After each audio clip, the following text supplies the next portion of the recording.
In this video, we'll dive into the movie Spartacus, House of Ashur. We will discuss the storyline, summarize the plot, and explore the cast and character. Additionally, we will cover the movie's production details and box office performance. Finally, we will provide reviews and share personal reactions. So let's get started. 15 years after the debut of Starz hit drama, Spartacus Blood and Sand, creator Starz as DeKnight is returning to the ancient Roman Republic to rewrite history with his sequel series, Spartacus House of Ashur. In House of Ashur, the former gladiator gets an alternative ending, one in which the arrogant Syrian lives.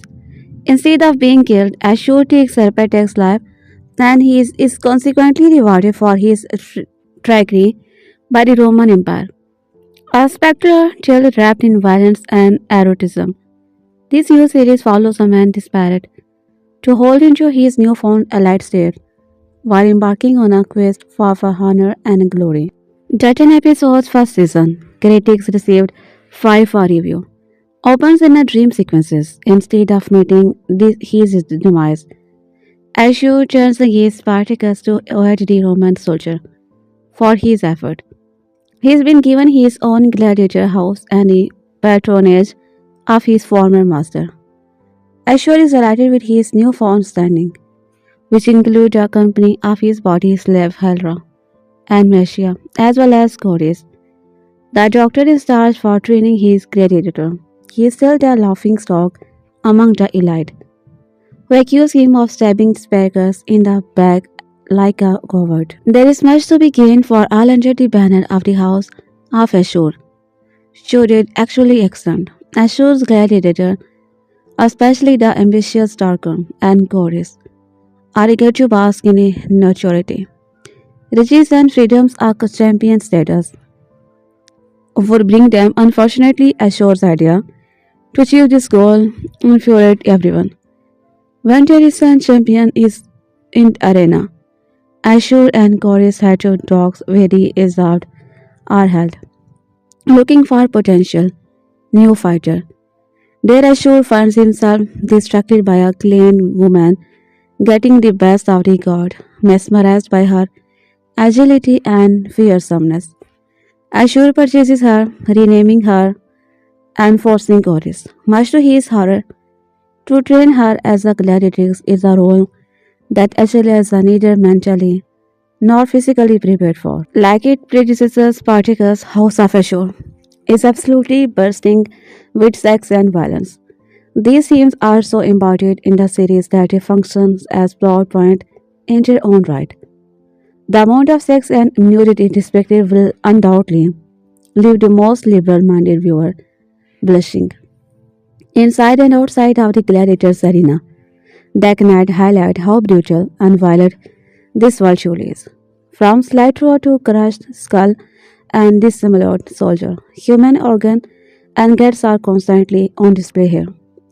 Whoever the gruesome act at the end of episode 2, Forsaken is sure to shock the senses. Moreover, while the majority of the action and tender on street fighting and the arena, Spartacus House of Ashur also peaked black the trickery woven into the Arab politics.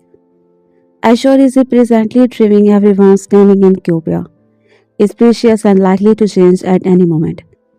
Ashur desperately worked to win in favor of Santor's Gabion, despite the Santor's wife clear disdain for him. Yet his efforts are constantly undermined, especially amid the arrival of Julius Caesar and his gracious wife, Cornelia from Rome. Our Spartacus House of Ashur is a dynamic follow-up to the previous chapter, a classic tale of the haves and have-nots in ancient Rome. A classic tale of the haves and have-nots in ancient Rome, where power means everything. DeKnight was is as exciting as ever. By offering Ashur this new life and encoding his story to Achilles, the series brings two very unlikely figures to the forefront, showcasing how the extreme to which they go to preserve their position. It also highlights how viciously their adversaries will fight to ensure the traitor and the gladiator's demise. Lucky Lawless has set her surprises return to the Spartacus franchise in a new clip from his upcoming sequel series, Spartacus House of Ashur. The upcoming Spartacus House of Ashur tells a reimagined version of Ashur's fate from the original series. This involves him becoming in league with the Cassius, leading to a host of new challenges he needs to face. Northern have released a clip from Spartacus House of Ashur, which sees Lawless return as in the spine of show. The clip reveals her confronting Ashur in the underworld following his death in Spartacus Season 2. While holding her baby, she tells Ashur she is setting him on a new life path, confirming she is the catalyst for the spin-off. Based on the clip, it appears the gods have found favor in him, so he not killed by Navia at the top of Mount. Lawless return explained in new timeline, while also confirming the show will be following the same Ashur from the original series. It justifies how this spin-off happening while also delivering a major character's return. In addition to the clip, creators Demonas, DeKnight explained the mindset behind having the reason behind the show's resurrection in a new timeline. He called the underworld scene the impetus for the series, while also explained what it was like to work with Lawless again after such a long time. Yes, away in was so lucky as who went over that cliff with a baby that she stole from Latia. We can start in the underworld even sure has just that, and they aren't same. You know there are many parts. Your dad one was one of them. And would you like to see another? Would you like to live another life and see what would have happened and what kind of man you would have become? That was really the impacts of the series. She's a pro. You know, she's lucky lawless. I still pinch myself that I got to work with her the first time around. I am such a big fan. And yeah, she just stepped right back into it. She was fantastic. She and Nick always had a great working relationship. I feel that anybody else except Lucky Lawless as would just not even felt right. It was just a perfect way to start a new series, and Joy our had to be original. Lawless was last seen in the season 2, final of the Spartacus, where he jumped off a cliff with baby in tow. Her final act after being abused by Ashur for such a long time. Her time on Spartacus was memorable because of her manipulative statistics for power and subsequent tragic end, making her a compelling, complex character. Now she will be joining the cast of Spartacus, House of Ashur to lay the groundwork for the how the little characters now timeline plays out. The show appears to be leaning more heavily into the supernatural with Eclipse revision into. While it's unclear if it came back beyond the scene, her presence will do no doubt be felt across the show. With the setup for Spartacus House of Ashur revealed, it remains to be seen if action or present or a punishment for the little character. All that certain is, with Ashur now in a new position of power in a different domain. He could make a name for himself in ways that the history he was previously affronted. Lucky Lawless has set up a surprise return to the Spartacus franchise in a new clip from its upcoming sequel series. House of Ashur. The upcoming Spartacus House of Ashur tells a reimagined version of Ashur's fate from original series. This involves him becoming in league with the Crassus, leading to a host of new challenges he needs to face. Northernline has released a clip from Spartacus, House of Ashur, which sees Lawless return as a in the spin-off show. The clip reveals are confronting Ashur in the underworld following his death in Spartacus season 2.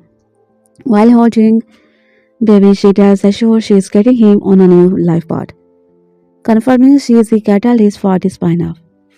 Based on the clip, it appears the gods have found favor in him, so he is not killed by Navia at the top of Mount.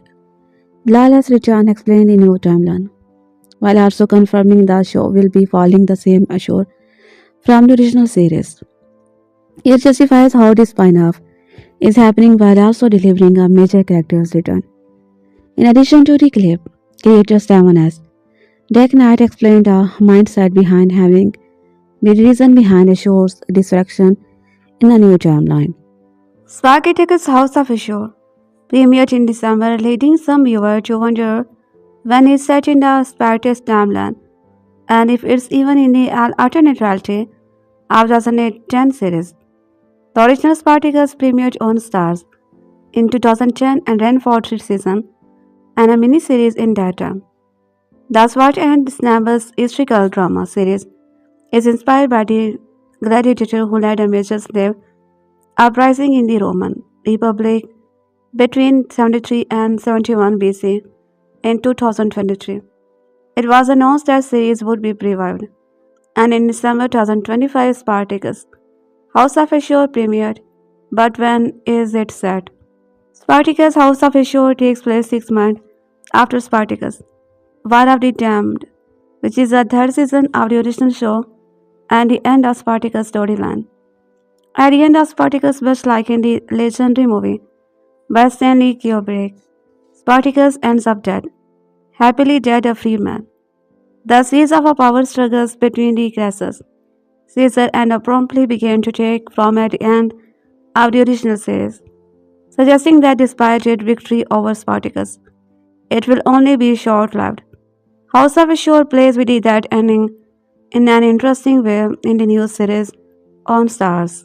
At the end of the Spartacus season 2, subtitled Navias slays Ashur, cutting the villainous former gladiator's head clean off, which was a nicer and he probably deserved.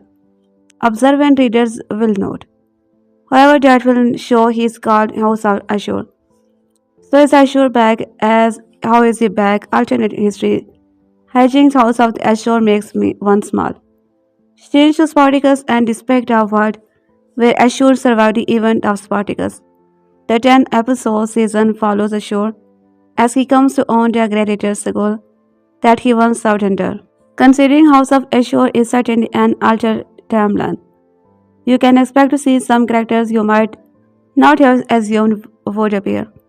Starting with Lucy Lawless, who returned for a cameo as meeting Ashur in the underworld and giving him a chance to go back after being killed.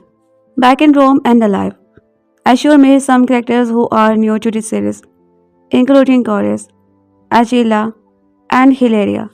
As it stands, Nike, Tarabay, and Lawless are the only returning cast member we know of so far for Spartacus House of Ashur. Spartacus House of Ashur, the first standalone spin-off series of the Starz franchise, which began with the 2010 Spartacus, Blood and Sand, is now available for streaming worldwide. This new show retains just 3 characters and 2 cast members from the original series, as it tells an alternate version of Syrian former gladiators Ashur story. Actress Naked Tarabay is back for this rewrite Roman history, in which his character survived the slave revolt led by Spartacus and inherited the gladiator school of his deceased master Quintus Betrayal. Besides his statueless character and setting, however, House of Ashur serves up a very different narrative from its parent show. Spartacus remains one of the best historical TV series to depict life in the late Roman Republic, with its spectacular combat sequences, complemented with an evocative portrayal of the social movement during this period of history. Yet House of Ashur actually goes even further with its perspective insight into the political intrigue of the day, as well as Ashur and the gladiator. We are introduced to various characters from the ruling Roman and Scotiary. Then they are the slaves who don't engage in deadly battle in the arena. Overall, the cast of the Spartacus House of Ashur gives us a wide-ranging perspective on the state of play in Rome before the fall of the Republic. Actor Jamie Slater is his Julius Caesar role in Spartacus. House of Ashur, the sequel to the original Spartacus series on Starz. The alternate history now follows Ashur as he is given a second chance at life, gaining more power after he was not killed on Mount. The characters in House of Ashur also include Julius Caesar and his wife Cornelia. In a pre-release interview with Screen Rant's Slater, who plays Cornelia, unpacked her and Julius Caesar's role in Spartacus. House of Ashur addressing how attached the pair are to one another. The actor cast their duo partner in crime with a deep trust for each other, something that will add in their scheme throughout the series.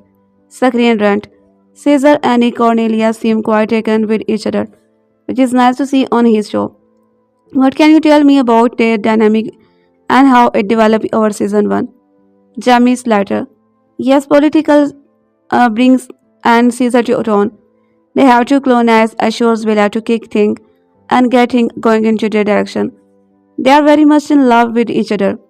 This was a love match, which is not usually the case with the marriage in ancient Rome. When Ashur awakens in his newfound reality, he has become allied not only with the Crassus, but also with Caesar, Spartacus is also dead in this timeline at this point, indicating some major historical shift could transpire throughout.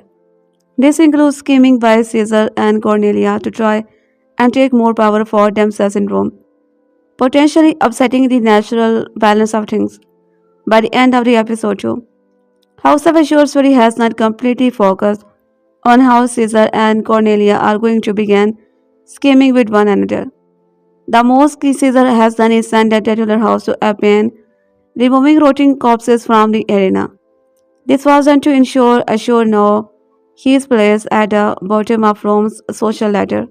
But even and Cornelia have a long way to go before they have gained as much power as they ended up with historically. Given their current portrayal in the series, the Jews seem poised to take the power sooner rather than later. Ashur and his gladiators have been the core focus. It will likely shift in episode to come. With latest statement, it seems like as Spartacus' house of Ashur's timeline unfold, Caesar and Cornelia are destined to make moves that see them climbing to power in careful yet notable ways. Although there is no telling what they will do get where they want to go, they appear to be highly motivated based on what the actors said. Since the series has only just begun, it remains to be seen how Spartacus' House of Ashur will see that pace ambitious grow. Since the show is still laying the groundwork for its main character and everyone around him. This may take some time, but when it does happen, it will deliver plenty of promising moments between the two lovers. Spartacus House of Ashur's most surprising romantic couple gets a teaser from series star Graham, who portrays courage. In Spartacus House of Ashur's character lineup, Courage is a former gladiator who won his freedom. I was promised romance for you in this, and I was not disappointed. However, I don't know what I am allowed to say about said romance. So I would love to know what you can tease about Corey's personal life outside the ludus. Graham, yeah, was a unique opportunity for me. As you may know, I have never even gotten a really in a shows. In Outlander, I had a chair broken over my head. It was great to explore that side of my character, the vulnerable and emotional side. He is very repressed. I suppose also we don't know his backstory. I suspect he's been hurt badly in the past. We just don't know exactly how. I also think that the simple fact is that the world of Rome is very volatile and it's very difficult to form close relationship with anybody. Interestingly, at that time, a gay relationship in ancient Rome was okay between a master and a slave, but not between two free men. These two peoples are taking an enormous risk in doing what they are doing. But what overcomes that is Cody's desire to finally open his heart and let someone in. That's something that's a universal. We have all been in a situation like that, where one or both of you are hesitant to reveal yourself to the other. And then when you do, there is no closing that door. That's the beauty of exploring real, emotional, tender relationship in any show, and this is no exception. Corey marks MC's of first guy role in any piece of media. Alongside the type of love story he explains is rare for him to bring the screen. He uses example of his character in The Outlander. MC Kenzie and Williams MC Kenzie as portrayal where he has not been the center of a romantic storyline. His Spartacus House of a short story is a far cry from what is used in his TV role. While Corey has shown himself to be an adamant defender of the brotherhood, even nearly beating to death for killing someone, he harbored his own secret that go against the rule, that being his love, who is another free man. For now, MC Tavish's statement is the only clarity provided that something is going to happen involving the pair, hinting that forbidden love is going to be a major part of how events in the series play out. Given Corey's importance to the House of Ashur in the show, it seems likely the protagonist will somehow get involved in whatever happens next. This forbidden romance is just one layer to Corey's character. The former gladiator is also proud of work he does in keeping order, something that almost caused him to kill in the process. However, his forbidden relationship makes him somewhat two-sided, which could crack his loyalty to Rome depending on how events unfold. More than a decade after Spartacus went off the air, a spin-off series entitled Spartacus, House of Ashur has been announced to take viewers back to ancient Rome once again. Beginning with its first season in 2010, Spartacus concerned a real-life eponymous figure who was a gladiator who led a successful slave uprising between the years 73 and 71 BCE. With an eye toward action and history, Spartacus stretched out across the exciting season on Starz before finally being cancelled in 2013, arriving on the small screen around the small town as contemporaries like Game of Thrones. Spartacus had plenty of the show-bucking action but supplemented it with historical intrigue. Spartacus was not always historically accurate, struck a fine balance between total fabrication and a true story from ancient history. Demand has always been high for a return to the universe of specters, and now Osmina will present a what-if scenario. Details are scarce about Spartacus, House of Ashur, but it is already shaping up to be a worthy successor to 2010 TV classic. Many months after the last update arrived, the latest news comes in the form of teaser trailer and release window for Spartacus, House of Ashur.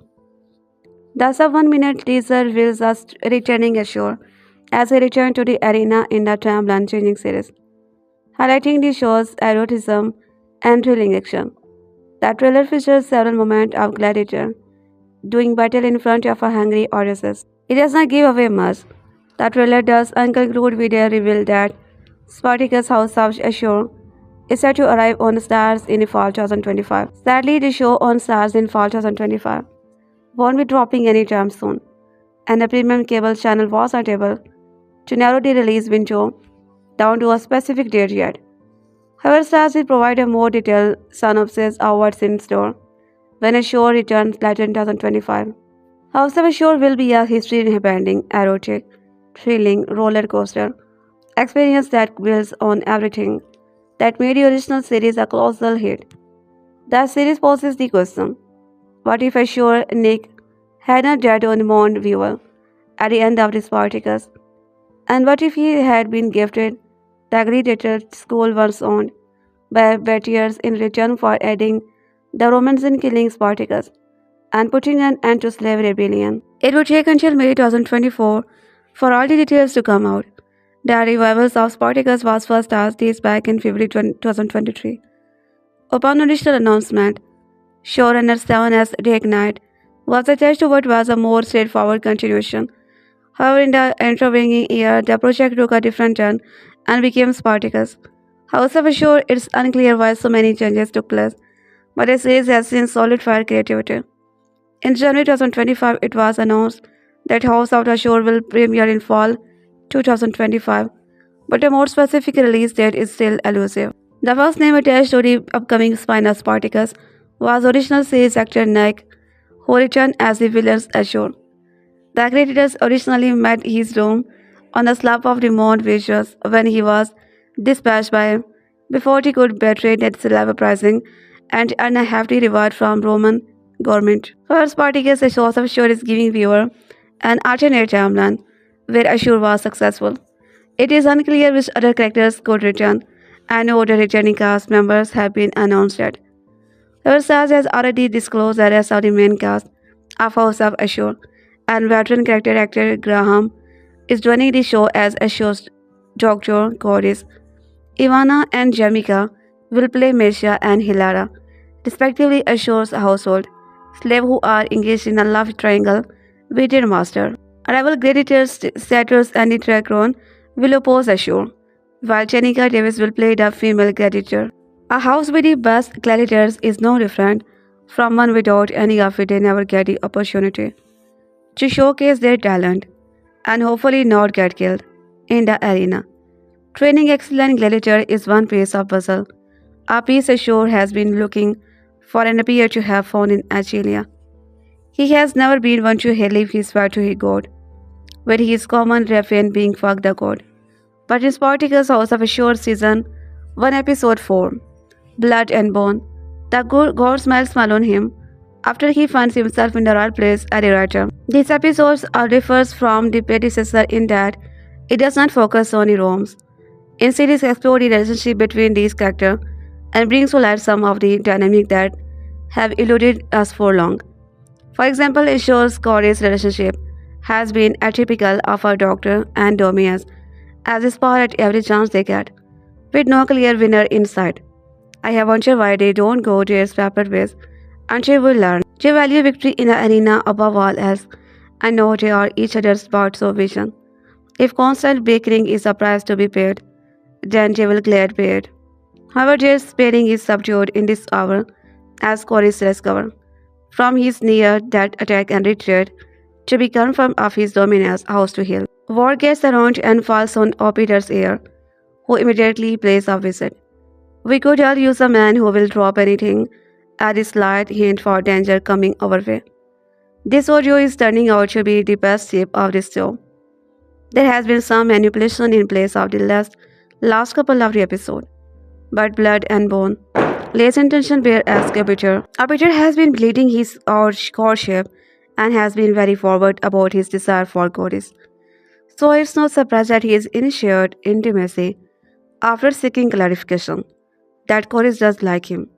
Their first kiss is nothing special, but it finally confirmed to Chorus that he also has feelings for Orbiter, and Ashur's proposal to cut off. Communication with him is a non-starter. Ashur holds a special spell in start as the man who stopped her late husband killer. She was intrigued by him when they first met. However, the god of love and desire had planned, as the tragedy turns out to be the best thing for Ashur and Virgia. While her mother and friends take Virgia on a fun land and shopping therapy, they are attacked by the kidnapper and lose a life before Ashur and Corey step in, neutralizing the threat with swiftness. If Virgia was not into Ashur for killing Spartacus, she is now for saving her life. It's an all-consuming connection that threat to topple the status quo, and won't be happy about it. We could all use a man who will save us from cold-blooded killer and the suffocating embarrass of an murder. Not only does he get a potential wife, but Ashur also his biggest wife, wise, wish fulfilled, an invitation to the ludus apocalypse. This has already been working toward from long term, but the gods another plan. After he'll curse their name if anyone were to bring it up. With a spot in the game secured, all that remains is for the house of Ashur to present the champion. The ludus falls into the shows when the dominus makes his decision, and another relationship takes a hit. While his fierce fighter, I remain unconvinced that she is capable of bringing glory to the house. Sure, she is nothing like Rome has ever seen, but is that enough? She needs to be the good fighter, and thus far I am not sure. She had a grit and a determination, but her skills leave something to be desired. However, I want to see her carry the mantle, if only to upset the men who have gotten their panties. Twist is at the board that basically this is allowed with people who have convinced themselves that they deserve something, and it's a great injustice. It's time to run to the endures of the episodes of Spartacus. House of Ashur, unworthy picks up right where the show's 2 episodes premiere left off, with the gladiators having gained the respect of goddess. After she managed to draw blood in a duel to the death, Ashur has strong opinion about Cody's approach to testing her and decided to send his doctor on a mission outside the Indus wall. This episode is where things really start picking up for Spartacus, House of Ashur, with some great politicking drama at the ludus, both in the fighting pit and among the house slave Hilara and Messia, and the most intense fight yet for the series. Let's get right into the fall. Unworthy beings with the Ashurs and Chorus hashing out their differences over how things went on with Achelia and the Spartacus, the gladiators who she killed in the episode 2 after he attempted to rape her. Ashur is frustrated that Chorus tested with real sword where she could have died. Chorus is upset that Ashur seemed to be indifferent to the death of him, since the Indus was not exactly overflowing with talented warriors. It's an excellently scripted and acted scene, where Chorus and Ashur live and each other as near equal in a way that adds a lot of depth to their partnership. Of course, they are not quite equal. After Ashur's gets Chorus to admit that he spared because he proved her self-worthy, which supported Ashur's faith in her ability. The Dominus decided to test Chorus' own loyalty by sending him into the Capua on a secret mission. We find out the true nature of that mission by the time the credit roll, and a gradual reveal is one of the episodes of Trent, with Chorus leading out of the Indus for the term. He names Gladius as doctor in his stead. Gladius is the oldest gladiator in the ludus and a former comrade of Chorus.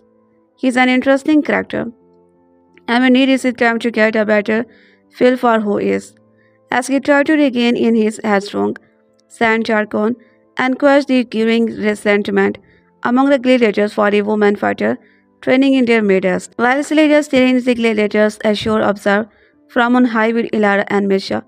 He can tell that something is holding Achelia back, but can't quite put his thumb on what it might be.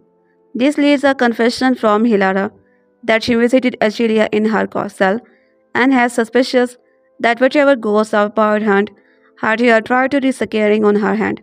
Spartacus' House of Ashur keeps on staying on streaming. Janio's spin-off to the Spartacus universe has received divisive reviews since his debut, but it continued to prove it's a hit. Janio Brioca's series debuted on Starz on December 5, and it was an instant hit on streaming platform. The show has been constantly dominating the chart, as it's been number 2 title for the past week. However, Spartacus House of Ashur is also slaying the competition on a different platform, Prime Video Flexible Patrol Report. Although the series is not available to stream on Prime Video in the US. The show is available on the Amazon platform in different territories across Europe and Turkey. It reached number 2 spot in several countries, including Australia, Germany, and in Norway, and held on the constantly in fourth place in Turkey for the past week. The historical drama series is currently reaching its halfway point on December 26 with episode 5, following the new episodes which is written by Adam Bradley and the show's creator, Stephen S. DeKnight, and is set to debut on December 26. Spartacus House of Ashur will take a new break and return with new episode on January 9. The spin-off series serves as a sequel to Spartacus. It officially brings back the titular character, played by Nick A. Tarabay, however, is a fan of the original series. Now the characters had been killed on Mount Vis, where he was dissipated by Nevia. In the spin-off, they reconnected his ending and set him into the alternative timeline, where he lived and gifted gladiators. The official logline read, it explored a what-if scenario in which Ashur survived the events and is rewarded with the gladiator school he once served. The series follows his rise to power as a dominus in a brutal world of Roman gladiator. A part he takes with the help of fierce gladiators named Achelia. Spartacus House of Ashur divided the critics and audiences. It received a stellar 92% approval from the former on Rotten Tomatoes, but only 46% from the audience, as it was dragged for allegedly being too woke. The presence of the first Spartacus gladiatrix was not met with, and fans slammed it as too woke and feminist. Spartacus House of Ashur has certainly managed to take what's old and make it new again after just 3 episodes. The series has clearly solidified itself as a marked departure from the original show, while at the time retaining all the things we loved about the 2010 Sword and Sandal epic. Episode 4 Blood and Bone takes things even further, proving yet again that this is not the Ashur of yesterday, but an entirely new beast. There is even more cunning that he was while under the dome of betrayals. Dropping today on the Starz app, Spartacus House of Ashur's episode 4 was filled with the intrigue and expected kiss, and perhaps the most bloody spin-off has seen today following a wild battle that came out of nowhere and worked to Ashur's advantage by the time it was all said and done. To say that has been struggling to find her place in the house of Ashur would be an understatement. Ever since he arrived on the scene, she has been knocked down time and time again, both physically and mentally. Just when you think he is going to finally best someone in training, she fails to discern any bloody mess despite her best effort. Ashur branding her with the mark of the brotherhood. Absent test certainly did not help with her any point with her fellow gladiator and has made her even more of target than before. That being said, episode 4 finally sees the gladiatrix find her footing falling somewhat with gladiators who ask her to think of her upcoming opponent in the arena. The brothers Ferex not as three singular men to defeat, but a trio judge stand as a one unit and fight as such. That's not the case with the man she is training with, especially his son. So he gives her some tips on how to defeat her opponent, which eventually pay off. Following a brutal training session, emerges trying to sell this device, which results in driving a wedge between father and son. If you thought things were spicy between Chorus and Opecher, in episode 3, wait until you feast your eyes upon blood and bone. Episode 4 once more sees Ashur's doctor break foot with the Lannister in a steamy bath. Seeing that setup thanks to the injury Chorus sustained at the hands of the scheme to eliminate him from the equation. When Opecher hears that he was injured, he immediately heads to the house of Ashur to the severity of his wound. Despite the unexpected arrival, Ashur welcomed Opecher with open arms, knowing he holds away or censure and the upcoming game, something he has been trying to gain positive. Departing of the market, Ashur leaves Opecher and Chorus to their own devices, which following a few sedative words from the younger man, resulting in Chorus embarrassing him. It was for me one of the joys of doing the show, being able to explore that side of character. I don't think I have ever really had the opportunity to do judge on screen. Elsewhere in Spartacus' House of Ashur's episode 4, Ashur is on cloud 9 over the coming arrival. His benefactor who seemingly sent word that he is paying a visit despite the trouble going on between him. Pompey and his pirate dad have been mentioned in passing. However, Ashur's hopes are quickly dashed when he learns that Grace's luggage will be arriving ahead of him, and it's up to the Syrian to set this delivered safely to his villa. Taking Chorus with him, he leads out to see the task and is then treated to be serious first real bloodbath. It just so happened that her daughter, Virgia and friend Horgia, are in the same vicinity, shopping for some delightful Egyptian fabric.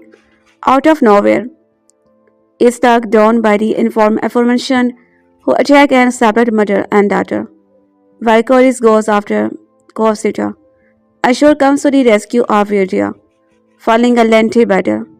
The Lannister and his doctor emerge as victor, dispatching the pirates in brutal fashion.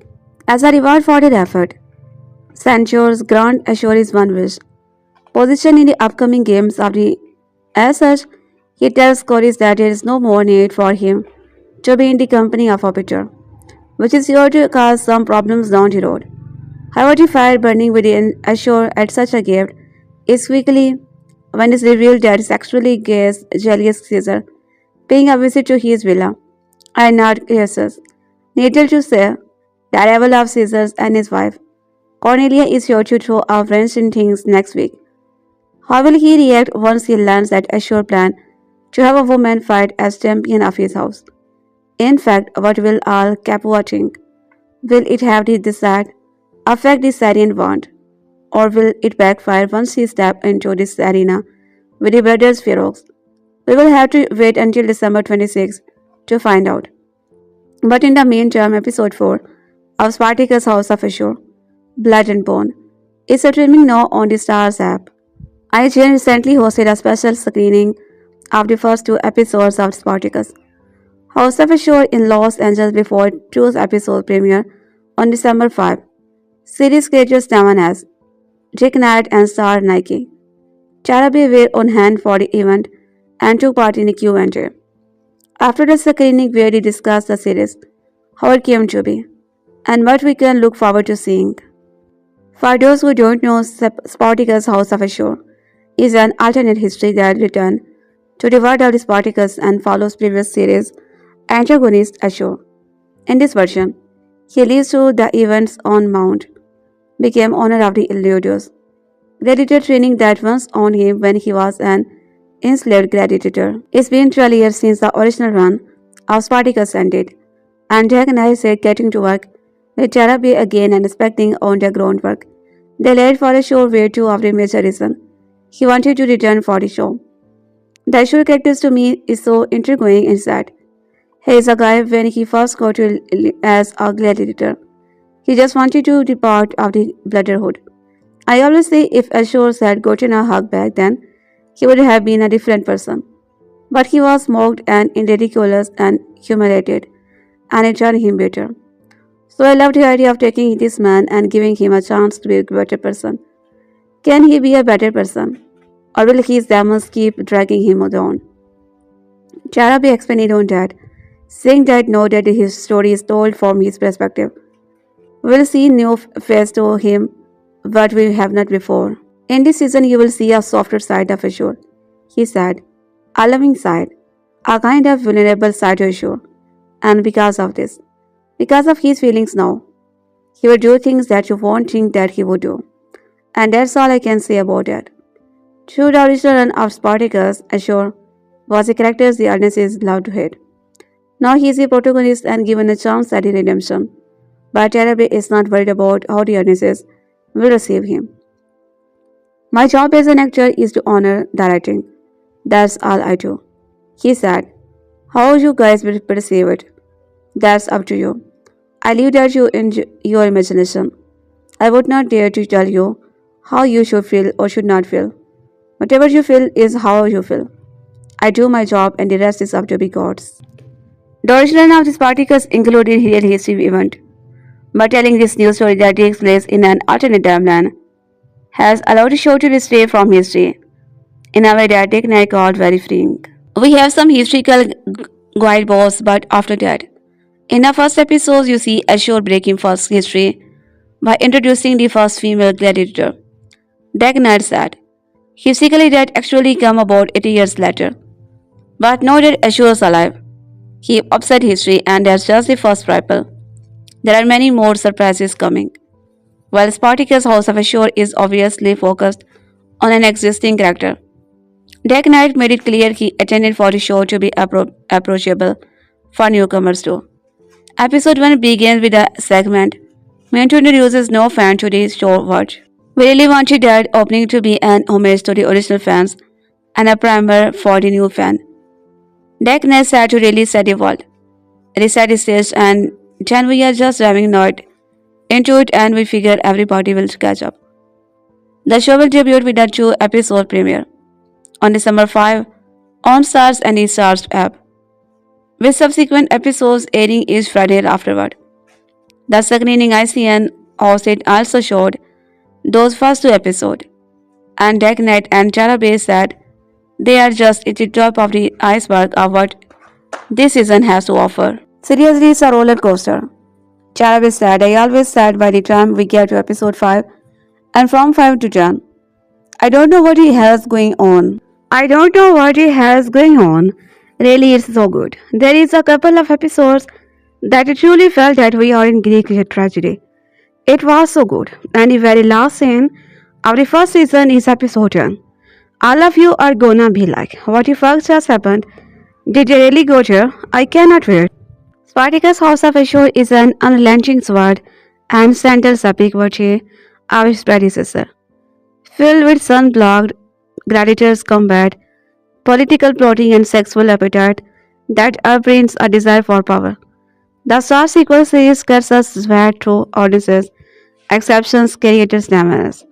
Knight was known for producing the superior, daredevil adaptations on Netflix. Spar has his return to the Roman melodrama and refuses to hold back, unleashing a hyper-stylized web of intrigue on audiences would the House of Ashur would backbone. This return to Homes for 7 as cannot include Inda's very wanton desire and audiences could imagine, depicting the hybrid blood-relating and family infighting among those in and out of arena. This show is rifled with overstatured successes, bold and presence of intent, alongside movement of the slaughter in slow motion. It is neither for the meek nor mild. House of Shows really trades in subtitle, letting languages of the genre that is both poetic and profane as is welcome, Nike Tarabay back of the dead. For newbies unfamiliar with the legacy of Spartacus on Star, the precursor to Game of Thrones carved out a uniqueness in popular culture, dominating television for a three-season run that may have proved unpopular among critics but found audiences much more respected. 15 years after Spartacus season 1, House of Shows arrived with all unconvincing intent of a Roman general plotting an ascension starting with the arrival of Ashur, himself in one of the most convoluted plot twists ever to grace a small screen.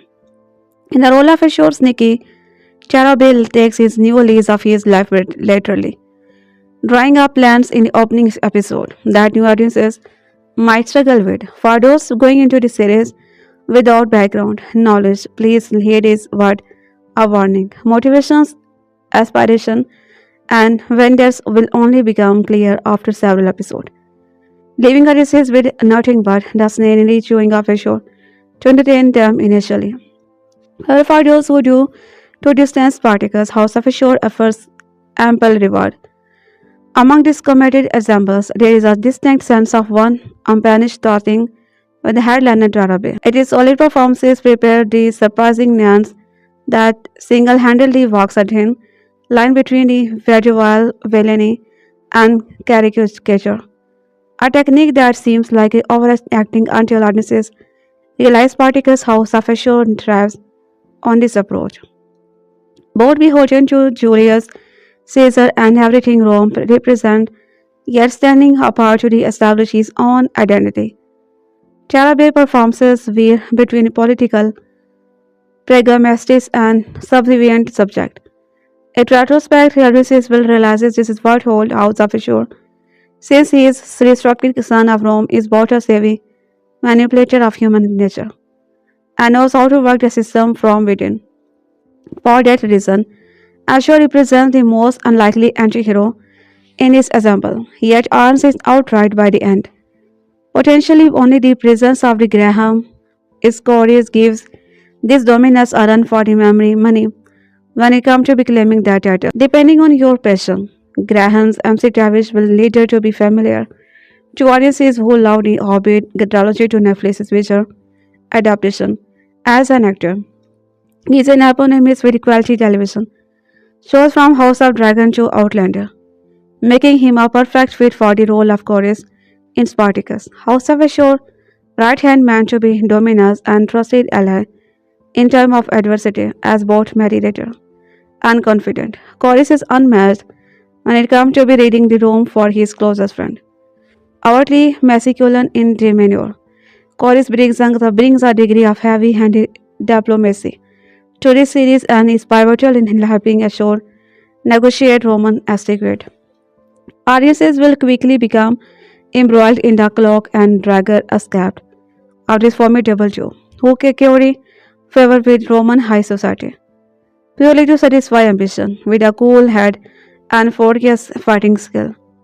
This glorified trainer leaves an indelible mark on his show, embarrassing a degree of risk in his fiction that falls in line with the liberal perspective Roman had their own intimacy. For an actor who has often played character defined by their maleness, Chorus is a departure that feels more inclusive than anything MC Davish has tackled before, however. This aspect of the character is not one made for the calculated reason, such as audience's demographics, but on one that genuinely reflect the term. In ancient Rome, no one judged or even looked west. In fact, physical attraction was the least interesting part of any person. For audiences willing to look beneath the surface of Spartacus, House of Issue, gender identity, and politics will prove to be a recording term that are depth. Nowhere more so than its representation of women in the series and the role they choose to play. Subservience and femininity in the situations of Spartacus are valued above strength and independence. Those who stop outside those boundaries are open to ridicule, prejudice, and mockery. Janica Davis, who also has a small but memorable part in IT, Welcome to Terry, comes front and center as Achelia in the debate audiences will have around that subject. Unlike other women in House of Ashur, who rely on their femininity to gain power and status, becomes an icon of female improvement, Achilles' character is one element that Spartacus is Spartacus from other example of subgenre, expanding the argument around in that include blurring lines between genders identity. Her biggest supporter is equally out of step with the status quo, looking to make their mark in society and elevate their eventures by involving them directly. Adding another layer to this melodrama that exchange audiences' expectations and explore contemporary issue. It highlights the sophisticated storytelling by DeKnight and his collective, illustrating how diverse House of Ashur really is despite first impression. Her refusal makes Achelia one of the strongest women in House of Ashur beyond the bloodletting and gender stereotype that inhabit other element of this show that remains a revelation. One that slowly changed the opinions of those around her as a single-minded attitude plays dividends. Slowly began to undermine this male-dominated society, who started sitting up and taking more notice. If only the language they use had been afforded just some intention to little, then Spartacus' House of Ashur would have made great rather than good television. Language is where this series drops the bar to point of destruction. Overly elaborate wordplay that sets out to make audiences work undermine a lot of this drama. This Spartacus loses even more ground by dropping expletive into very other sensitive, as if that made these characters more contemporary, employing rhyming couplet that come closer to the Shakespeare and closer in complexity make the clearly episode and uphill struggle. Even when audiences have become accustomed to the unique flow of these conversations between characters, House of Ashur still prove challenging. If anything, this reliance on overly elaborate language draws attention to other inconsistencies that might have slipped by unnoticed. Set designs between the location, either on sound stage or elsewhere, variability alongside inconsistency in visual effect. It will burst the bubble of some audiences who let your attention drift during dialogue scene, undoing the good work which has come before. However, that inconsistency will be easily overlooked when Spartacus' House of Ashur is viewed by avid fan. There is such a solid fan base for Spartacus that its sequel has little to worry about. Tarabay has barely aged a day in the 12 years since the original final, and any evidence of it only worked to disadvantage. Those people hanging after the revival will feel like House of Ashur is a homecoming. This is the anti-hero who not only gets his shot at redemption but has earned himself a whole new show, one that looks to recapture the spirit of 2013 but update it for a new generation. However, those audiences who stumble into his show by accident and get past that language barrier might just be surprised by this new incarnation as well. As much as possible, House of Ashur aims to please the fan base faithful, but at least it tips at a high to contemporary culture, acknowledging the fact that things have moved on in terms of attitude and public perception. There might be slaughter aplenty in the arena among all the blood and sand, but Spartacus, House of Ashur knows that even a Dominus brought back from the dead must move with the time. During the third season of Spartacus, the Sword and Sandal drama that aired in early 2010 on Star, I showed a unique system schemer played by Nike. Tarabay muses about his ambition. We will throw the Bleeding Slaves Rebellion, its leader Spartacus, and take over the gladiator training school. I showed the follow who has brutally depicted in the second season of Seven's DeKnight historical drama series Spartacus 2012. Well, who is alive again? With thanks to an acknowledged yet deeply absurd plot devices enabling his simply astounding and highly convenient destruction. Like a Tarabay, character returned with every intention of releasing his own company of own and less lived fighter onto the sand of the gladiator arena.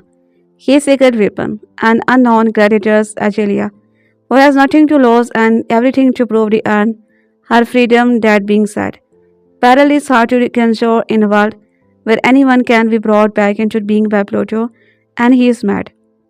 Empowered significant female character or not something alien to be Spartacus universe to date. This show return is precedent of our future. It's been over a decade since season 4 concluded.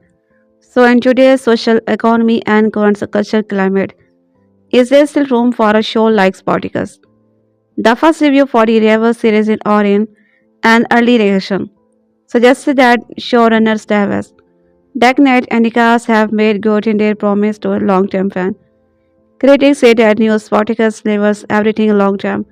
Fans loved about the original while adding fresh twists, compelling drama, and striking visual. And what if had been gifted the gladiator school, once owned by Betrayal in return for ending the Roman, and killing Spartacus and putting in and the slave rebellion?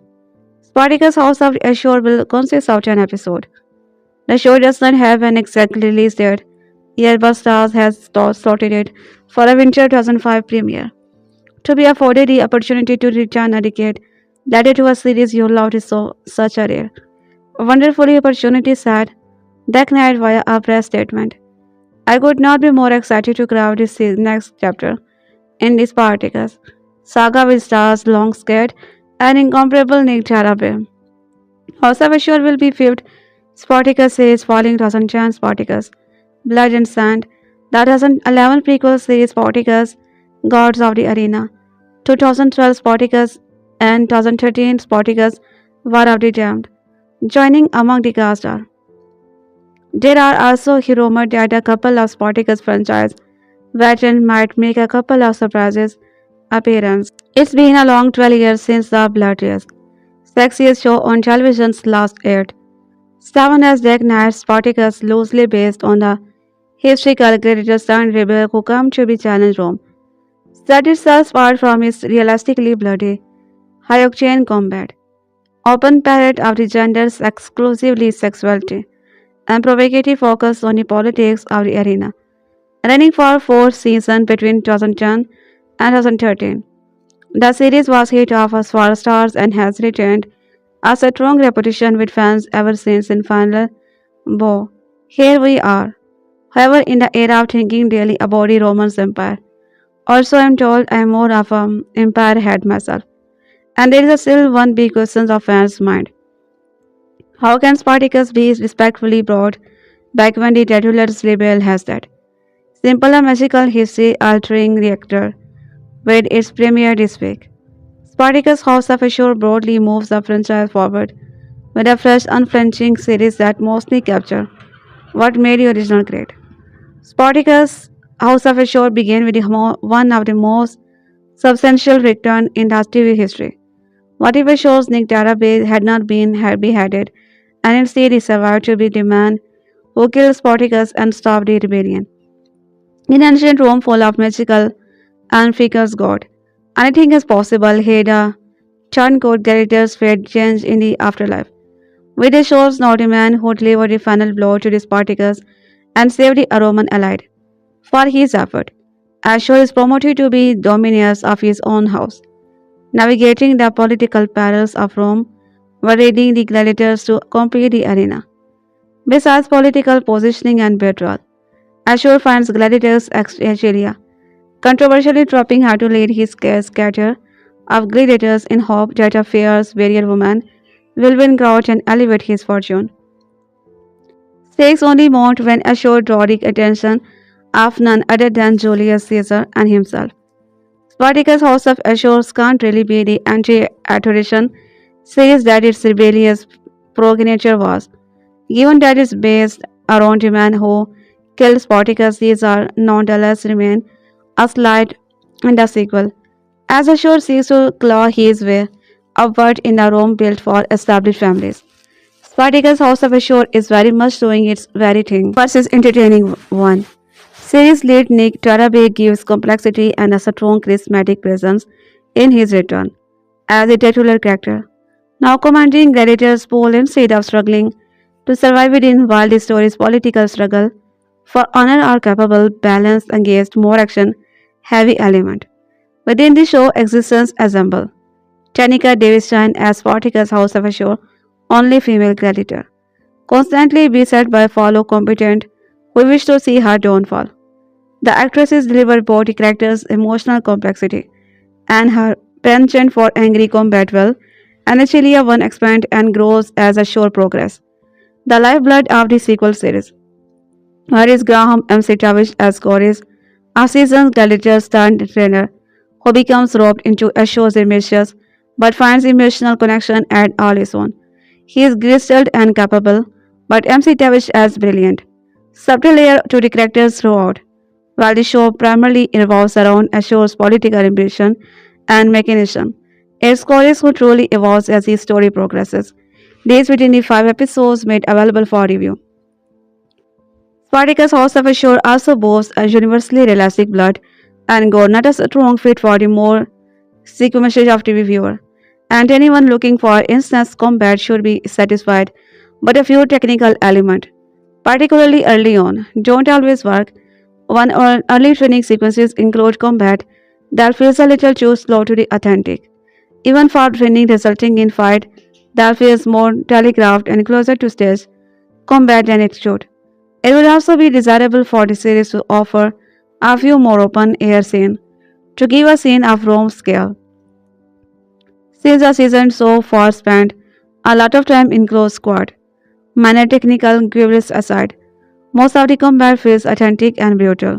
Spartacus House of Ashur essentially pulls off the miraculous, leaning on the mythological of ancient Roman belief to rewrite history and give our characters a new lease on life. It's clever and its work, outside of the event that enabled its premiere. The series otherwise retained the gritty real politic realism that the original show off revolved around.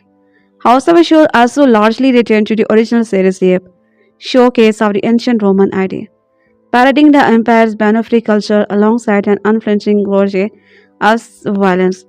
Not always simultaneously, Tarabay is a strong lead. Davis grows into her role quite well. And M.C.T. Davis excel, while the show essentially follows Ashur's attempt to rise in Roman society. There's a room for rebellion to brew, leading to hope that his element of the original will come to the forefront in the future. In the meantime, Spartacus House of Ashur's recapture much of what made the original series great, and proves his franchise has not lost a beat in 12 years. It's been a long 12 years since the bloodiest, sexiest show on television's last aired. 7's DeKnight Spartacus, loosely based on the historical gladiators turned rebel who came to change Rome, set itself apart from its realistically bloody, high-octane combat, open parade of the gender inclusivity sexuality, and provocative focus on the politics of the arena. Running for focus season between 2010 and 2013, the series was hit for Starz and has retained a strong reputation with fans ever since its final bow. Here we are, however, in the era of thinking daily about the Roman Empire. Also, I am told I am more of the empire head myself, and there's still one big question to fans' mind: how can Spartacus be respectfully brought back when a titular rebel has said? Simply a magical history altering reaction with its premiere hit this week.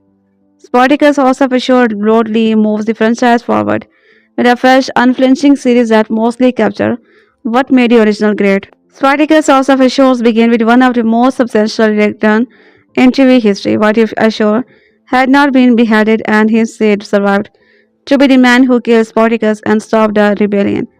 In ancient Rome, full of magical and flickle god, anything is possible.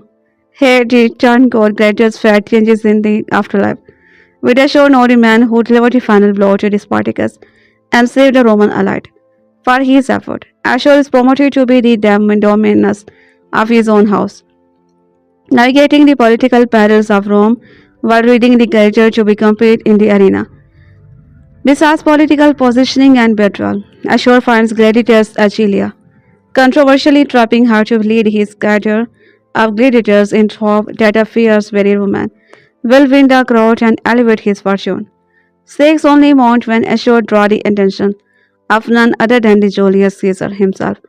Spartacus' House of Ashur can't really be the anti-tradition series that this rebellious progenitor was, given that it's based around a man who, as they now killed Spartacus, there nonetheless remains a slight in the sequel, as Ashur seeks to claw his way upward in the Rome built for established family Spartacus. House of Ashur is very much doing its own thing, but it's an entertaining one.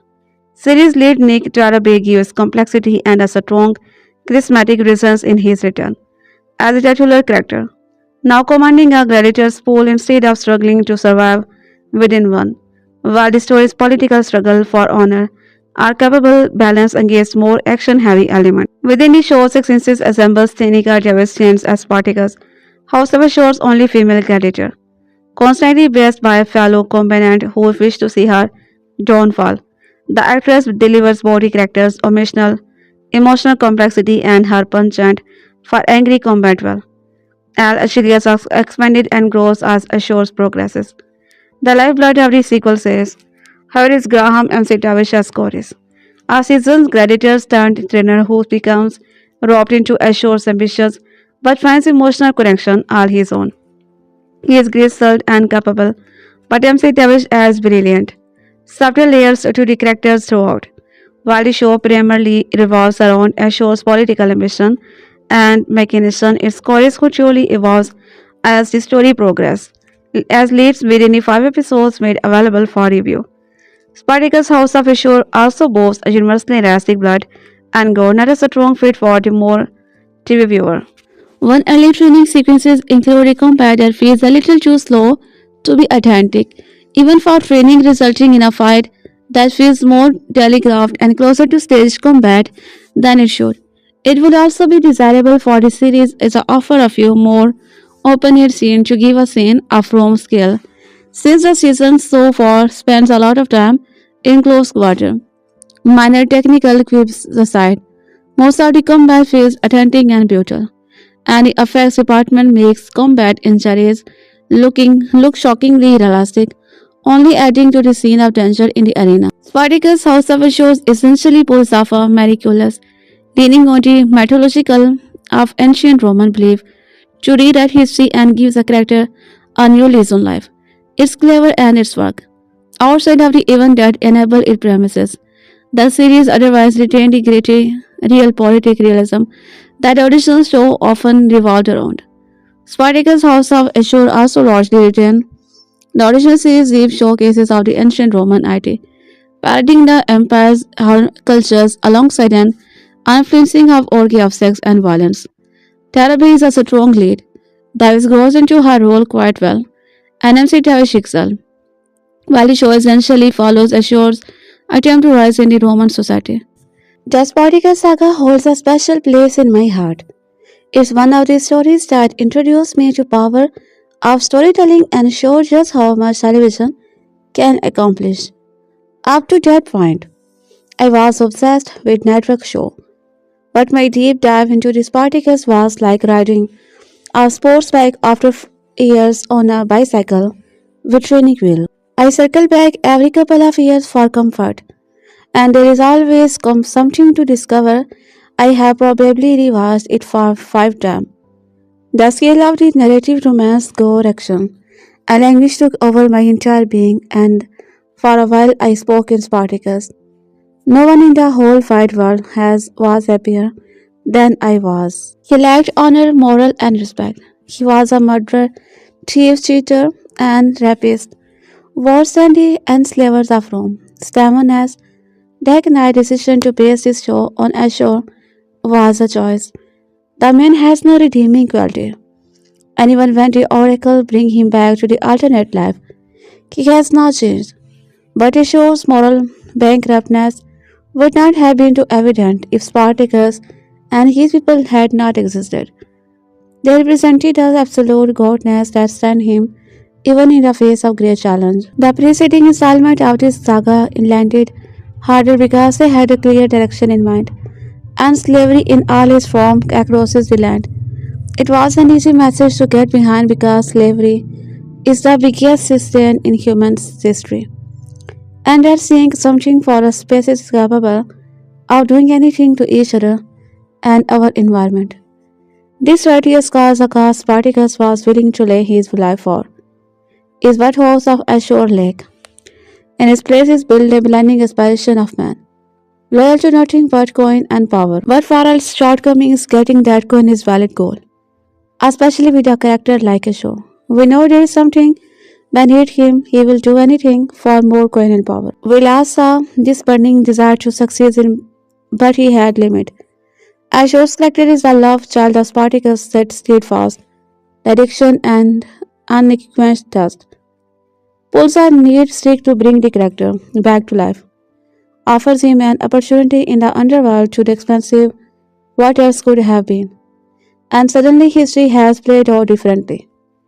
He found Spartacus and is now the dominus of his own house. However, they don't give any justification for doing this. Is this a short penance is the afterlife? Instead of the Christian's version, where something in the dead burns or eternity. You allow the best version of your life over the hour. In this way of exacting revenge of Ashur's part in destroying her life and that of her beloved betters. The show does not say, and that silence is either genius or a fatal flaw. However, the questions might be irrelevant once someone immerses themselves in a familiar world. House of Ashur's biggest feat is its ability to recapture this world without missing a beat. It truly feels like we never left. It does not seem like 12 years have passed since Spartacus, the war of the damned. The nostalgia hits harder when we find ourselves in a house of Ashur, formerly the house of betrayers. This house has character. It is like nothing else in Rome, and seeing the Indus once again full of gladiators is exciting. Some things are the same, yet much has changed. We have a new doctor who is menacing as his predecessor. Patrick's performances as the ominous remains one of my all-time favorite, so I was very skeptical of Chorus. But rise to the occasion. He does. Chorus does not have the dominating presence Ominous had, but his whip cracks with the same zeal. His word cuts as deep, and his voice booms as loud. Graham and C. Tavish brings gritty energy, with chorus that demand respect. For someone who is very spectacle, I am in love with the doctor. The same cannot be said of the ludus or the entire house at large, where trust is little and brotherhood is almost inexistent. This largely has to do with the new dominus, who has no regard for tradition or for unfeigned slogan. Everything begins and ends with money and power. Glory, we don't know her. The diversion interest will be what break his house, unless it inspire another rebellion. The gladiators feel disregarded and the dominus could not care less. Chorus is always a few seconds from bashing Ashur's head in. We and wars can only keep from the calm for so long, as even the most fun orgies must at the same point. I smell a rebellion and not just because some gladiators are breaking rank, because Spartacus is still alive at least in spirit. House of Ashur tried to keep Spartacus alive through other character, as his death is mortalized and conspiracies begin. Some gladiators think the beginnings of reign is hiding out somewhere. A theory that becomes plausible when the rebels are hanged, and Spartacus' body is nowhere to be found. It would be the plot twist of the century. Even in this alternate history, Spartacus were alive and began to bring righteous hell on Rome. Meanwhile, life is for the living. And Rome just must be Rome. That means slavery is still going on. The games are fiercest than ever. The power is ultimate prize. It sounds like a show's kind of party. The premiere does a great job of introducing the characters and the conflict as the Syrian seek to embed himself in the circle of righteous and most powerful. It's easier said than done since there is an established order, and he is ambitious can sometimes work against Ashur. He is like a hyena who painted himself with a spot and thinks he's like a leopard. They can smell the hyena in him forever. House of Ashur weaves an intricate web of fraud, where everyone has an agenda, are mutually exclusive. Friends can turn foes without notice, and betrayal is always expected. A sprinkle enough intrigue to make following the history worth it. However, the story would not be half as interesting without Australia. She brings a different energy that no man could. She is daring, fierce, and confrontational. Some of those traits are not so good for her sake, but she will find a way to use them to be her advantage. Would not be possible where it is not for a show's desire for coin and prosperity to break every rule in the book. These characteristics work in his and his lower favor because they allow the writer to be unpredictable, and that's almost always welcome in a story. The character breaks traditions and gives House of Ashur the spectacle it needs us to fill Spartacus' says role, left by the art history a timeline. The writers do a great job of introducing the character and revealing the many ways he wakes up the ludus. However, I am sure anti-woke rant are coming because Cecilia is a black woman. Women of color seem to drag Rancher from their mother's basement. Let me remind you, anti-worker, that this show has always had character of all races right from the center. Has worked to turn her raw survivor's instinct into entertainment at the arena. The shows she brings to the leaders and Rome promises top tier entertainment. Every critic seems to love this show and is pretty lovable. But I fail to see how everyone's moved on from the Spartacus part of it. He was a big reason for past success, and his absence leaves a gripping chasm that can break his show behind. That said, this is so much to enjoy, especially with Ashur's never-ending ambition and the rules he is willing to break to stand out. It's a kind of necessary will card energy to keep the momentum going. For now, I am a reluctant fan, waiting to see if getting coin is more noble than ending slavery. The show will win me over if boiling rebellions actually happen. There is something different about her spectacles handless nudity compared to a show like The Boy. While I do love the action scene, the slow motion is outdated. It might have enhanced the scene a decade ago. But everyone has our own is to be point that it has lot appeal. It takes a lot to keep enjoy sight like our running, and you can help. This week Starz debuted No Spartacus spin of House of Ashur, reviving the cult hit that helped shape modern prestige channel television. We have seen the first half of the season and have returned from the Ludus to tell you. From what I have seen, the answer is a yes that resounded as loud as any Colosseum crowd. Spartacus' House of the Ashur is both a retreat of familiar ground from Spartacus, as well as a fresh spin on the beloved gladiator. Series that feels a bit lighter and a lot more fun. The overriding feeling I had watching House of Ashur is that Spartacus' greatest demoness. DeKnight and his team had a grand time making this series that translated through the screen. And by the end of his fifth episode, I was firmly hooked and eager to see where the story goes next. Let's break things down a little bit further. There will be no spoiler in this review. So carry on without fear even if you are saving your first experiences on Descent for a 2 episode series premiere this Friday, December 5. The original Spartacus has a lot of dark humor, but on whole, it was a much more brooding show that House of Ashur sang to the basic setup. That series followed the dictator's slave turned gladiator as he led a rebellion that shook Rome to its foundation. There are some scenes that really dig into the supreme based up dynamics between the Roman noble and their slave, and in many things those unfortunate enough to end up under the Roman yoke were forced to do. At the same time, we knew going in that Spartacus was not responsible for overthrowing the Roman Empire in history. That made the series feel like a doomed march, where no matter how inspiring our hero was, things were always bound to end in a tragic way. Spartacus' House of Ashur is a very different beast. Nike Tarabay Ashur was a standout character from the original series, but he was also one of the most loathsome because he was utterly opportunistic and never afraid to stab those around him in the back if it is get him an inch of advantage. The spin-off does not necessarily make him more sympathetic, but is what if alternate history does present him as an underdog who is hated by all of the Roman nobility, and that gives him more room to win over the audiences. In this life, Ashur did not die on the slope of the Visayas after betraying his gladiator brother. Instead, he helped the Romans reach a crucial victory and was rewarded with the ludus of his former master.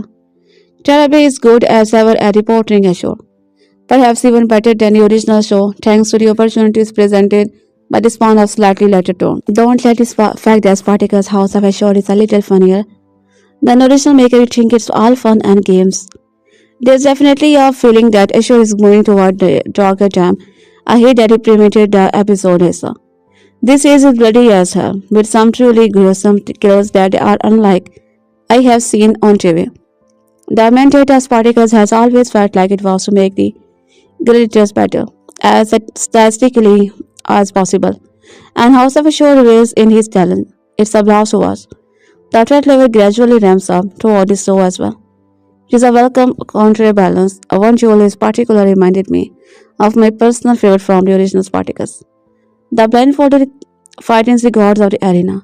If you have seen it, you likely know how high of praise that is, and House of Ashur's returned. However, the great goddess battles of the Spartacus House of Ashur would be nothing if the show failed to get us invested in the character or has shoddy writing. Fortunately, these are both areas where his spin-off really excel. It is no small task to introduce a whole new cast of character in the Spartacus universe and expect viewers to care about him the way they did about the like of the mad Cruises and Spartacus House of Ashur actually pulls it off. Beyond the show, one of the other lead is the Graceless Doctor. After Ludus cosplay to be perfection by Graham, if you watch a lot of fantasy or historical fare, you have almost certainly seen MC Davish before in show like Outlander, House of the Dragon, or The Witcher. But despite his deep catalogue of chorus might be one of my favorite roles I have seen MC Davish into date. It gives this excellent actor room to fully explore his range, and Spartacus House of Ashur is undoubtedly better for it. Chanika Davis does a phenomenal job as a female fairy. The gladiator's father's son Joe today of Satyrs and Dragon present a fascinating dynamic that only grows better as the season goes on. And Roman nobles like Cornelia and Caesars and a Viperish that is delicious to watch. All of these great actors are propped up by writing that feels a notch above the original Spartacus, but in terms of his tightness as well as his forward use of language.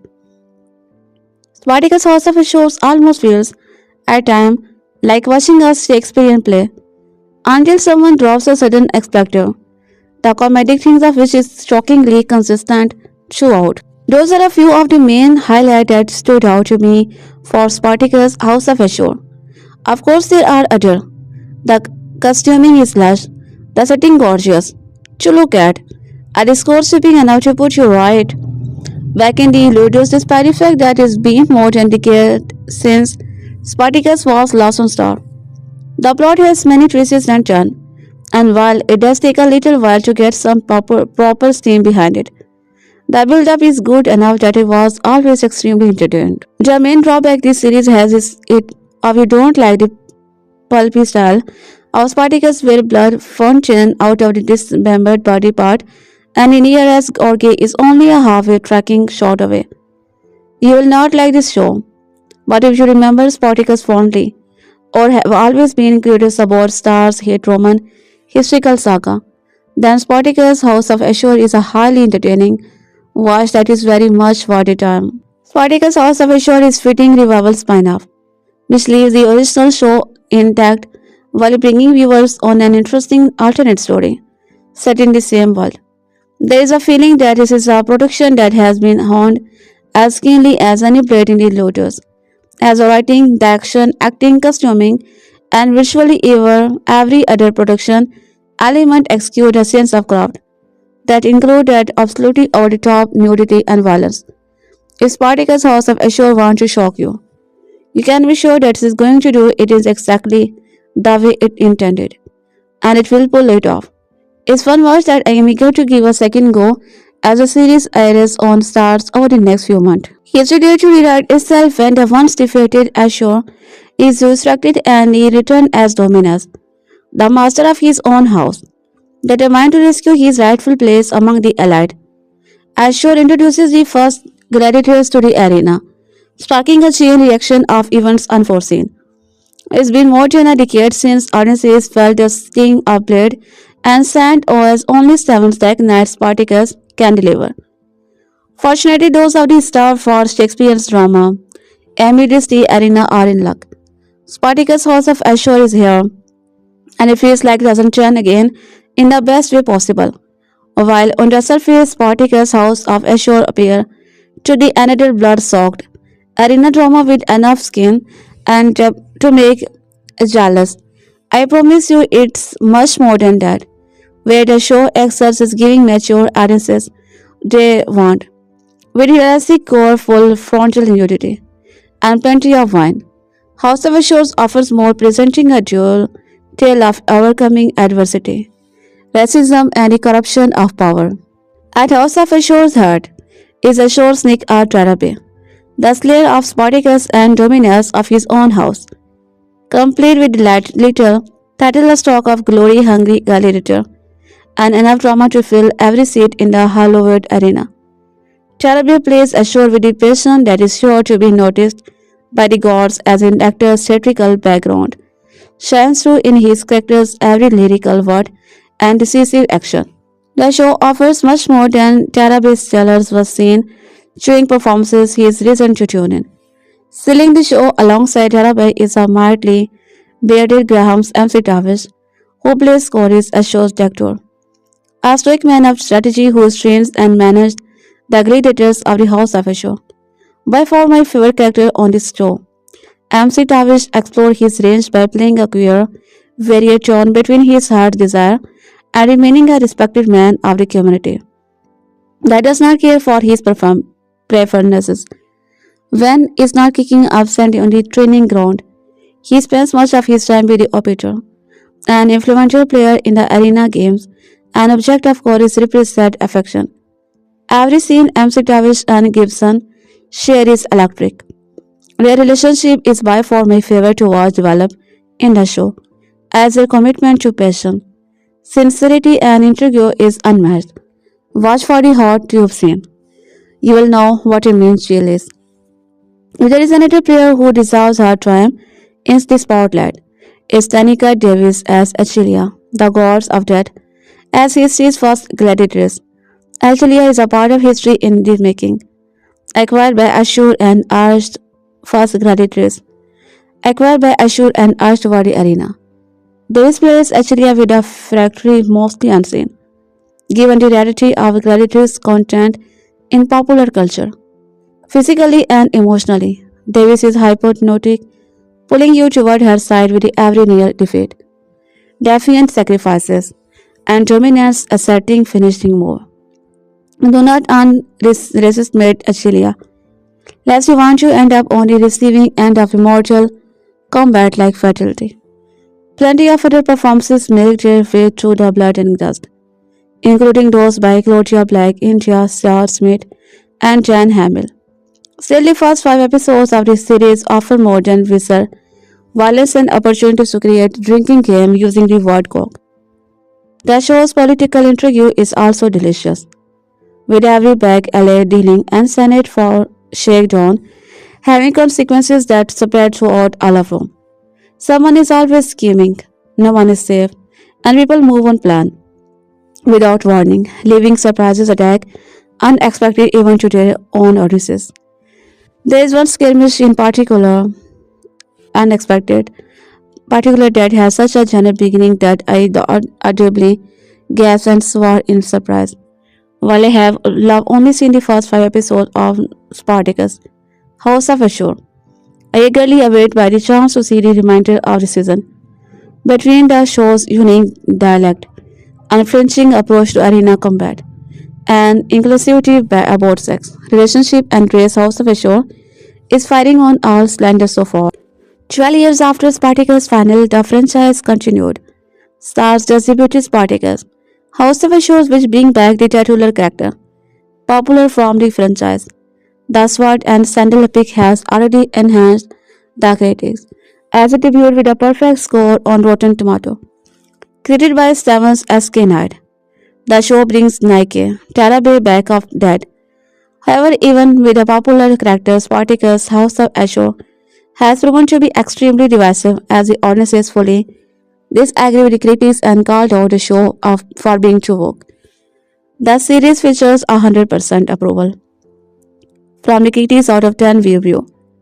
The Hollywood Reporter's N.G. Han wrote, he is promising that House of Ashur seems to be understand that if it is the NFCW player that draws in front first, is a growing attachment to these characters and a lives that will keep us on the hook. Colliders David Ewing argue. Spartacus House of Ashur essentially pulls out the miraculous leaning on the mythological of ancient Roman, believed to rewrite history and give a character a new lease on life. CBR's own Martin Carr praised the sequel series as a worthy entry in the franchise, writing, there is such a solid fan base for Spartacus that the sequel has little to worry about.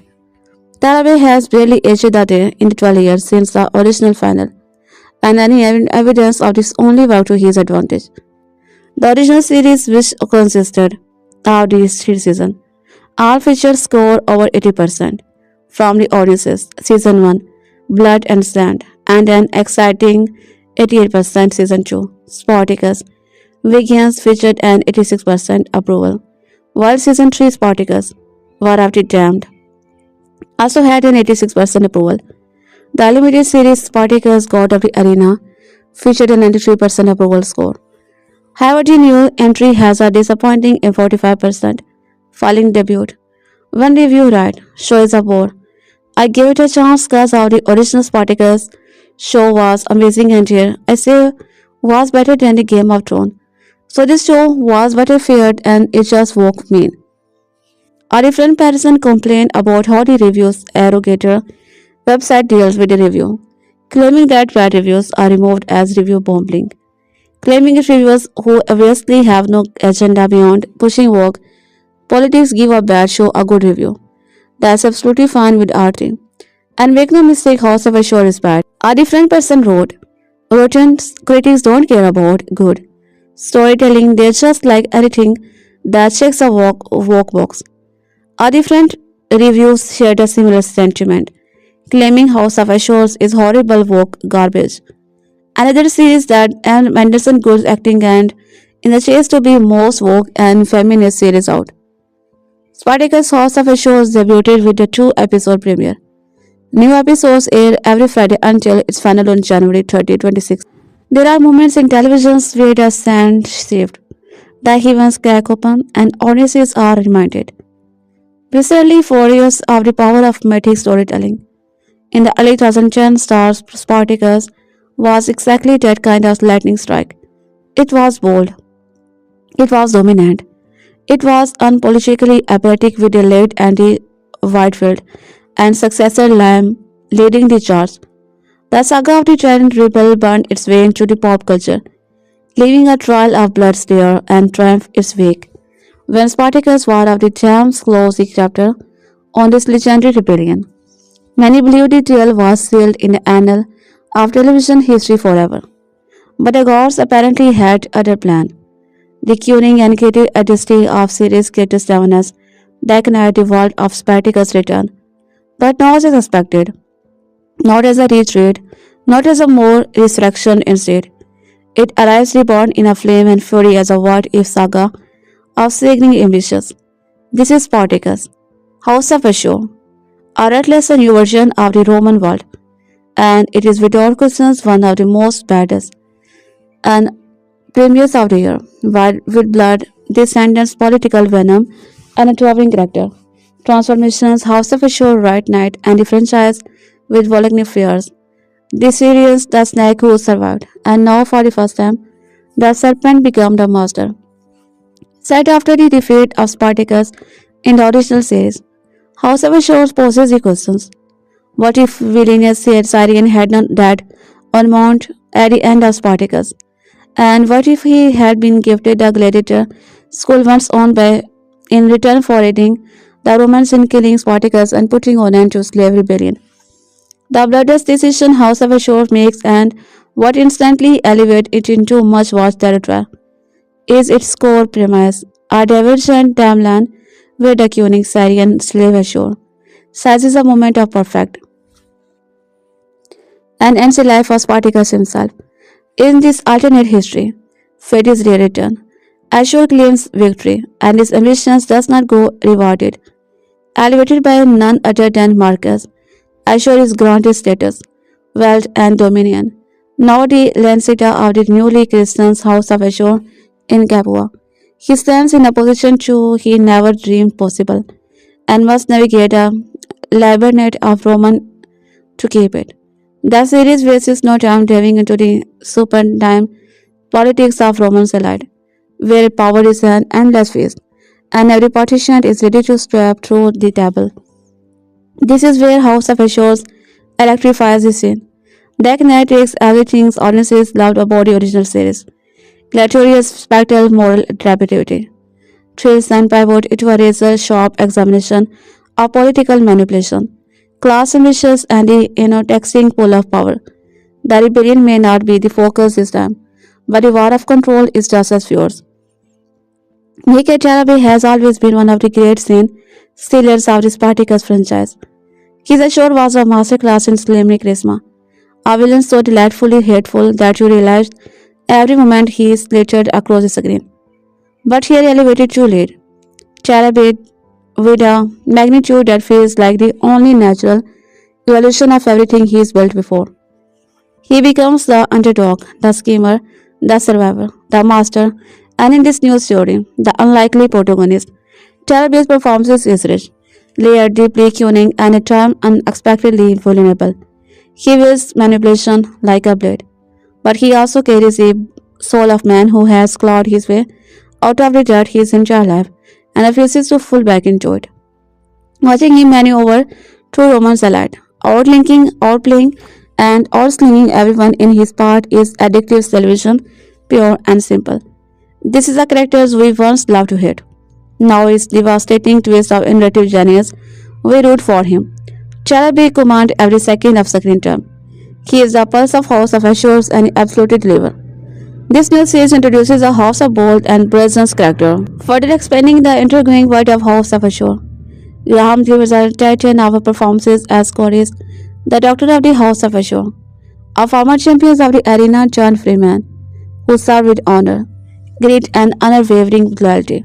After 10 years, made its long-awaited return to Starz this past Friday, with the 2 episodes premiere of House of Ashur. A news by now that imagines a world where the Syrian never died, but was instead the one to kill the award series has been scoring a high mark from critics on Rotten Tomato and currently a 100% rating. However, that's not the case with the show's audience score. As expected, House of the Ashur is facing all sort of criticism for featuring a female gladiator, otherwise known as a gladiatrix starring Danica, as Ashur's new acquisition whom he hoped to mold into his champion in the arena. House of Ashur has been the target of negative review from those who believe the series has gone work thanks to her addition to the franchise. Currently holding just a 45% rating from fans on Rotten Tomatoes once this currently reviewer wrote, "Go woke or go broke. This series are done," adding aloud all the other seasons until this crap. Another wrote a lengthy digestible when explaining how women were never gladiators and don't belong in the arena with a man.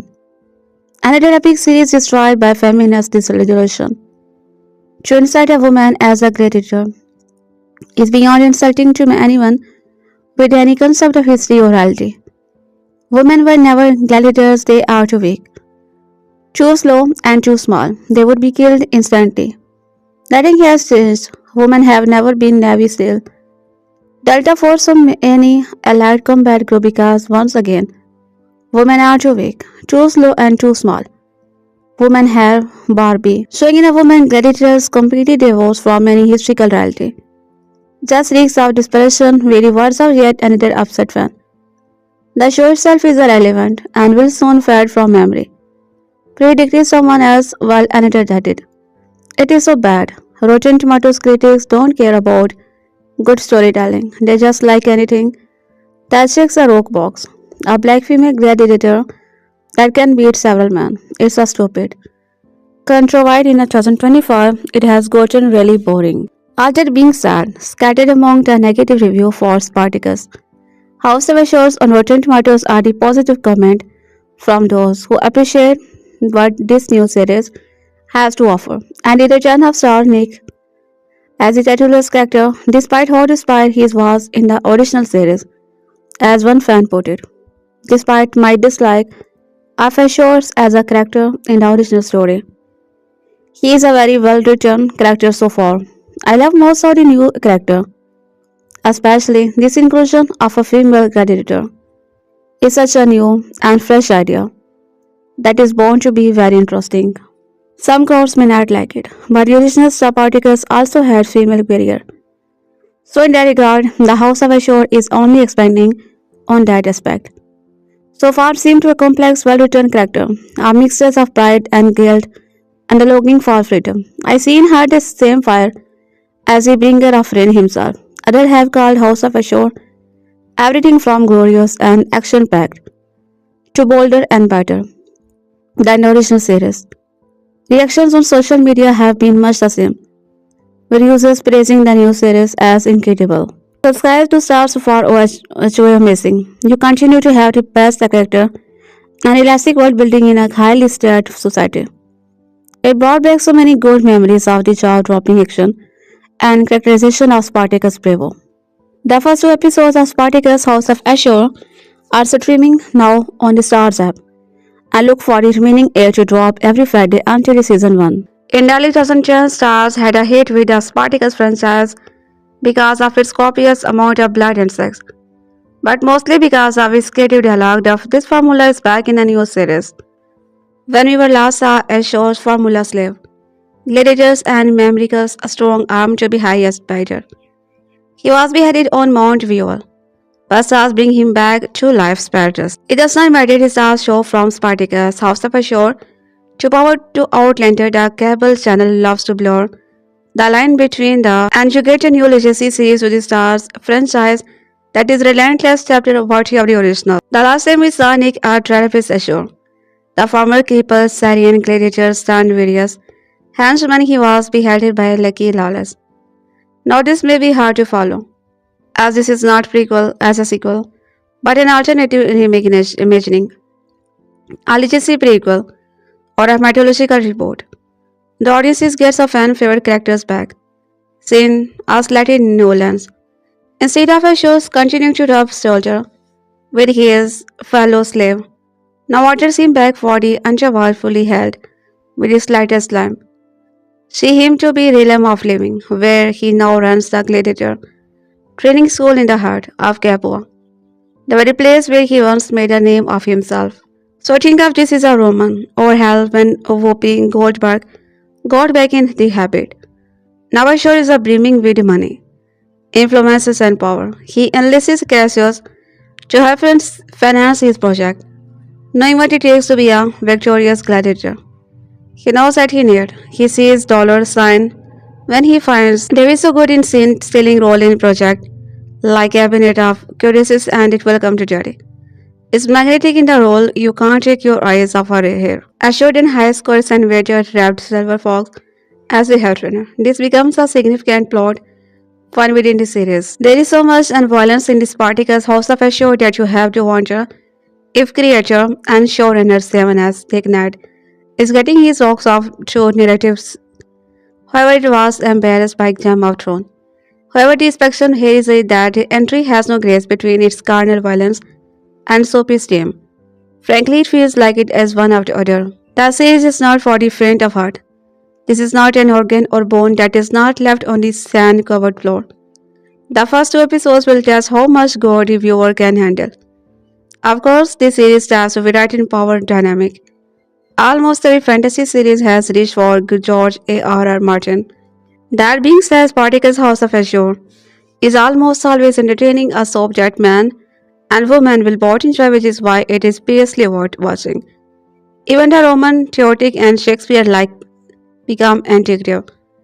The show is a cheap, quick shot of underline for fans of the genre, depending on the level of the sophistication you require in your entertainment.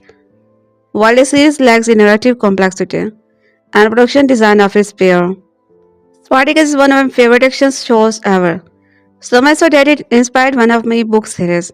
So here it was returning for more was exciting news. But how it was returning was bizarre and kind of hilarious. The new show is Spartacus House of Ashur, focusing on a villainous character from the original series. What's right about that? Characters get spin-off series all the time. Right, well, in this case, Spartacus ended with Ashur getting beheaded. So how is this going to work exactly? The concept is just, okay, what if this did not happen? That's the long and short of it. This is just some alternate timeline because who cares why? Ashur is a great character, and Spartacus was a great series. So let's just bring him back and run with it. Here is the synopsis. Spartacus House of Ashur explores a what if scenario where Ashur survives the event and is rewarded with the gladiator school he once served. The series follows his rise to power as a dominus in the brutal world of the Roman gladiator, a part he takes with the help of fierce gladiatrix named Achilea. The show premieres on December 5 on Starz, but reviews are coming in. Those reviews have at present produced a 100% Rotten Tomato score for the show. I gotta say, not exactly what I was expecting. Don't get me wrong, I love the originals, but it is not exactly high growth, critics pleasing entertainment. But looking back to 2010-2013 when the original series aired its 4 seasons including one prequel season, the show wasn't scoring this high.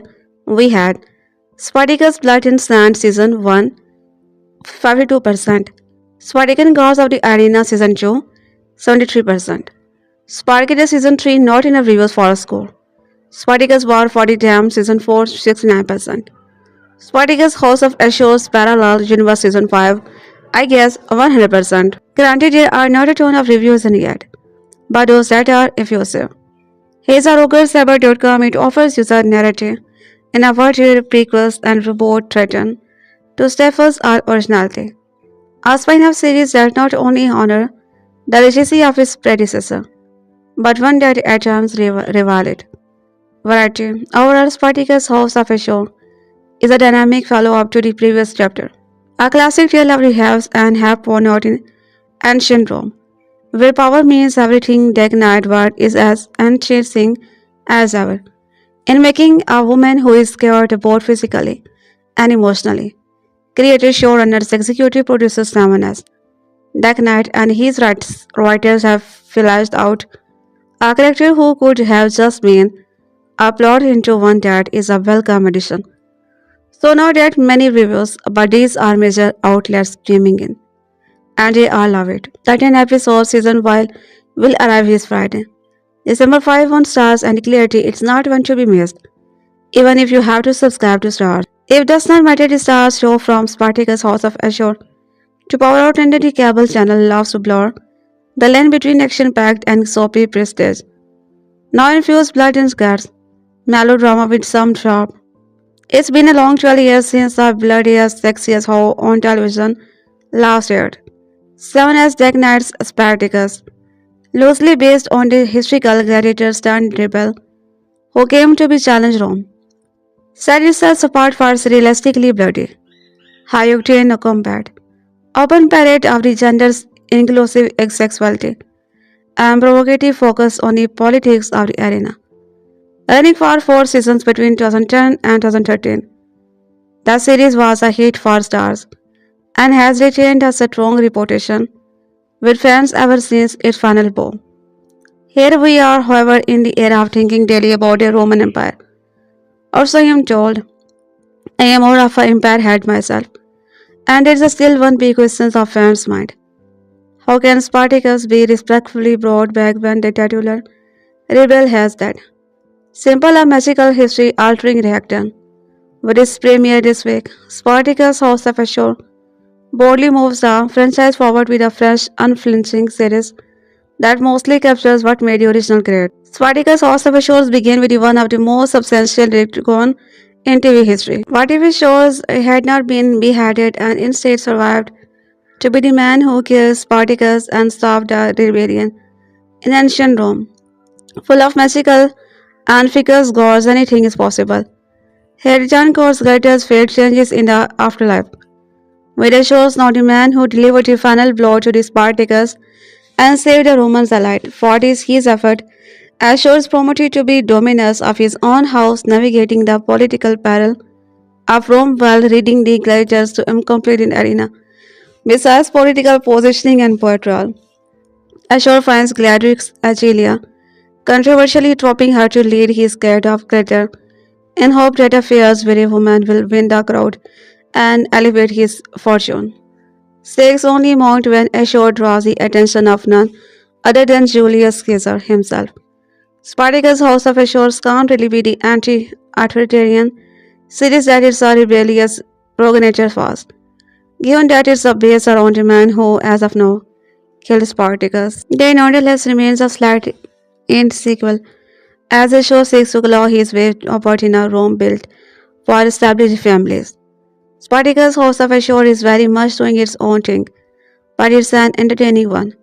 Series lead Nick Tarabay gives complexity and a strong, charismatic presence in his return, as the titulous characters now commanding a gladiatorial pool instead of struggling to survive within one. While the story's political struggle for honor are capable balance against more action-heavy element. Within this show extensive assembles Danica Davidstein as Spartacus House of Assure's only female gladiator, constantly based by fellow combatant who wish to see her downfall. The actresses deliver both the character's emotional complexity and her penchant for angry combat well. And Agilia only expands and grows as the show progresses, the lifeblood of the sequel series. However, is Graham MC Tavish as Corey's seasoned gladiator, turned trainer who becomes rapid into Assure's ambitious, but finds emotional connection all his own. He is gracious and capable, but adds brilliant, subtle layer to the characters throughout. While the show primarily revolves around the show's political ambition and mechanisms, its core is who truly evolves as the story progresses, at least within the 5 episodes made available for review. Spartacus House of Assures also boasts universally realistic blood and gore, not a strong fit for the more squeamish of TV reviewer, and anyone looking for intense combat should be satisfied. But a few technical elements, particularly early on, don't always work. One early training sequences include combat that feels a little too slow to be authentic, even for training, resulting in fight that feels more telegraphed and closer to stage combat than it would. It would also be desirable for the series to offer a few more open-air scenes to give a sense of Rome's scale. Since the season, Spartacus House of Assures essentially pulls off the miraculous leaning on the mythological extravagance of ancient Roman belief to rewrite history and gives a character a new lease on life. It's clever and it works outside of the event that enabled premises. The series otherwise retained a gritty, real political realism that the original show often revolved around. Spartacus House of Assure also largely returned the original series' deep showcases of ancient Romanity, parodying the empire's bonafide culture alongside unflinching orgy of sex and violence. Tarabay is a strong lead. Davis grows into her role quite well and excels while the show essentially follows Ashur attempt to rise in Roman society. There is a room for rebellion to grow, leading to hope that his element of the original will come to the forefront in the future. In the meantime, Spartacus House of Ashur recaptures much of what the original series did and proves this franchise has not lost a beat in its 12 years. 15 years after the debut of Starz hit drama, Spartacus Blood and Sand. Creator 7's DeKnight is returning to the ancient Roman Republic to rewrite history within the sequel series. In the original show and its subsequent chapters, Spartacus, by anti-fightful before its ultimately dead, and later by Lamb, killed traitor Ashur on Mount in House of Ashur. The former gladiators gets an alternative ending, one in which the arrogant Syrian live. Instead of being killed, Ashur takes Spartacus' life and is consequently rewarded for his trickery by Roman Empire. A spectacular tale draped in violence and eroticism. This new series follows a man despite the 10 episodic first season's critics received 5-star review. Opens in a dream sequences. Instead of meeting his nemesis, Ashur turns against Spartacus to aid a Roman soldier for his effort, which is include the company of his body slaves Hilara and Mercia, as well as Chorus, the doctors in charge of training his gladiator. He is still the laughing stock among the elite, who accuse him of stabbing Spartacus in back later crowd. There is a much to be gained for all under the banner of the house of Ashur, should it actually extend. Ashur's gladiators, especially the ambitious Dargon and Chorus, are eager to bask in his notoriety. Riches and freedoms our champion status would bring them. Unfortunately, Ashur's idea to achieve this goal influenced everyone. When the recent champion is in the arena, Ashur and Chorus had to be dogs where the enslaved are held, looking for a potential new fighter. There Ashur finds himself distracted by a chained woman getting the best of God, mesmerized by her agility and fearsomeness. Ashur purchases her, renaming her Algelia, and forcing Chorus, much to his horror, to train her as a gladiatrix. It's a role that is neither mentally nor physically prepared for. Like his predecessor, Spartacus' House of Ashur is absolutely bursting with sex and violence. These themes are so embedded in the series that they function as plot points in their own right. The amount of sex and nudity depicted would undoubtedly leave the most liberal-minded viewer blushing. Inside and outside of the gladiators arena, DeKnight highlighted how brutal and volatile this world truly is. Forms slide through to be across skull and soldiers' human organ and guts are constantly on display here. However, a gruesome act at the end of the episode 2. Foreskin is sure to shock the season. Moreover, while the majority of the action center on street fighting and the arena, Spartacus' House of Ashur also peels back the trackery moves into the era's politics. Ashur is pleasantly thriving. Everyone standing in the Capua is and likely to change at any moment. Ashur desperately worked to win the favor of Center despite the Center's wife. Great decide for him. Yet his efforts are constantly undermined, especially amid the arrival of Julius Caesar. Our Spartacus House of Ashur is a dynamic follow-up to the previous chapter, a classic tale of the haves and have-nots in ancient Rome, where power means everything. DeKnight's world is as enticing as ever, by offering Ashur's this new life and echoing his story of Achilles. The series brings two very unlikely figures to the forefront, showcasing the extreme to which they go to preserve their position. It also highlights how viciously their adversaries will fight to ensure the traitor and gladiatrix demises. Aside from both being sword and sandal drama set in ancient Rome, 2000 Gladiators has nothing whatever to do with Spartacus the Starz series that aired 3 seasons from 2010 and 2013. But as I watched Spartacus House of Ashur, the new spin-off from the latter, my ears kept ringing with that signature line from the former. Are you not entertained? House of Ashur is nothing if not hell-bent on entertaining servings of sex and violence to make Game of Thrones look recent and enough backstabbing to power and entire. By the end of the 5 hours sent to the critics, I could only answer that question in the gritty, exhausted affirmative yes, I am entertained. That devotions to fun extend to its very premises. Spartacus had will know that Ashur, definitively and gruesomely in the parent show's second season, and therefore has no business stirring in his own sequel, which include your faithful reviewer. Will know none of this and don't really need to. House of Ashur is direct the fan favorite anyway, just because created 7 as DeKnight, the mind behind the original. The choice is justified in universes via laborious speech from guest star and Spartacus alum Lucy. Lawless that boils down to it in an alternate timeline.